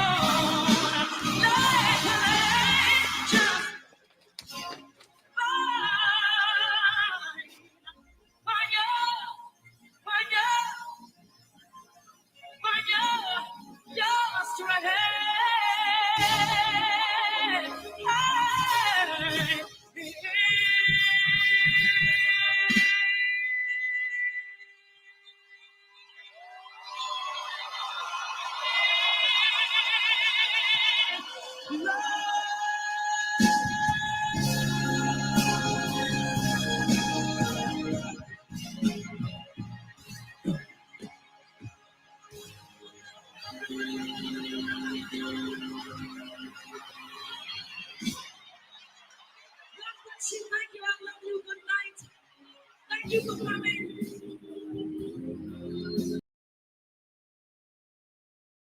Beautiful. Thanks for showing that. Love that. Yes. And so, well, you're welcome. Hold on. I'm double bucking here. Oh, yeah. Yep. Okay. We're back. Every time I hear that song, it brings me right to the point. And for us to do anything, not magical, but anything that helps, that's why we're here. And so I thank you, Miss Cher, Mr. Mark, everyone on panel that was here, and all of you in chat for just taking a peek, just seeing what it was all about once again, because we're still determined to find out what happened to Sebastian. So I'm going to leave you with that. Much love to everyone. Thank you so much for being here, and thank you for having me. I look forward to your next live. I'm gearing up to do a little something myself, but this means the most, not only to all of us here, but to the world. We got so much going on, and it can overwhelm us and take us off guard as to what's important. And that's why I wanted to play just that little piece, just to remind us the greatest gift that we've been all given is the gift of love. So thank you. I'm out. And I'll Thanks, see John. y'all next time. Yeah, hopefully I'll send a email to the. Can you shoot me an email actually? So I maybe couldn't find that Yeah, thread. I can do that. Yeah. If there's any way, you do any of these lives, I don't know what's going on with Gmail Yeah. Do you and have stuff like Facebook that. Messenger? No. No. Okay. I'm off Facebook, period. Well, Facebook shoot me is an not- email and so I can at least give you my number to text me and Marquette. Okay. It Oh, seems like that'd be a quicker way, a better way. Matter of Oh, fact, yeah. I'll do something better. I'll drop my number in the private chat, That's what I was just gonna say. I could do that too. Perfect. Yeah, and that'd be. you can grab my private number if that's okay. Yeah, so Friday we're going to be doing some stuff on Courtney Struble. And actually, yeah, we got a lot of Courtney Struble stuff coming up. But I Okay, do want to great. plan a private StreamYard for all of us creators to catch up, and so I can give you guys kind of the information that's been going on behind the scenes, so that we can all pick up together and be on the same page and all that. And you guys got to see this, right? So we're all a team. So. All right. I'll let you guys close it out. Much love to you, as always. And Much thank love you back. so much, and much love to the chat. I'll see you next time. Thanks, John. Okay, guys, thank you so much. And thank you for Bam, 5 gifted members. We'll do a members live. I'm not going to say day anymore because I never stick to it, but we will be having a Courtney Struble members live right before we head out to do the posters. So you guys will be, members will be the first to kind of know and see behind the scenes of us kind of getting ready for the first round of putting posters up. Ooh. We're trying to be a little bit careful, so I'm not sure how much will be live on it, but we will be documenting and recording so we can play after, because we don't want people coming and fucking it up as we're doing it and ruin our work or whatever. But we do have people around certain areas that will be watching when they can, to see if the posters go missing or we catch anyone pulling them down or whatever may happen, right? So it'll be interesting. Thank you, Cassie, and Smiley for the $5 super chats. So Mandy has a live that is going to be starting within a couple minutes here. So we'll all head over. Mandy, can you drop? Do you have that ready to drop before I end this? Let's everyone make sure we get Mandy's link, because I will see you guys in the chat until my NyQuil kicks in and I go to sleep. There we go. You see there Mandy's link?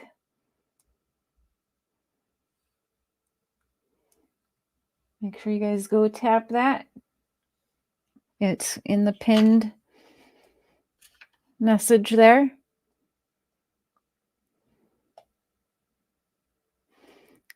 And I will pull this up. One more.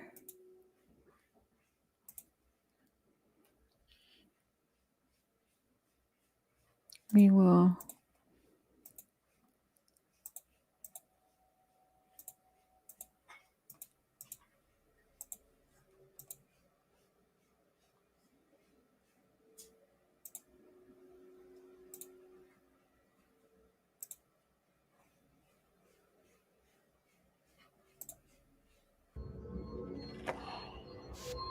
Ring around the rosy, a pocket full of posies.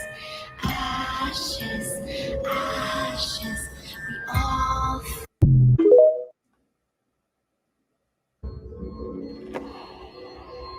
Ring around the rosy, Cadman. a pocket full of posies. Ashes, ashes. So again, I think the law has the reasonings for not putting forth certain charges yet, because if they did, it would be kind of letting them get away with murder, if you will. So I think we'll see abuse charges and stuff stack up when they have enough evidence to put forth even bigger charges. When they don't have enough, that's when they'll start getting them on all the little things then. That's my opinion. But we will see you over in, several minutes now on Miss Mandy's. I'll see you guys over there. Click that link. Click that link. That's a pinned comment. It'll bring you to our chat. We'll see you on those streets. Have a good night, guys. Love y'all. Bye.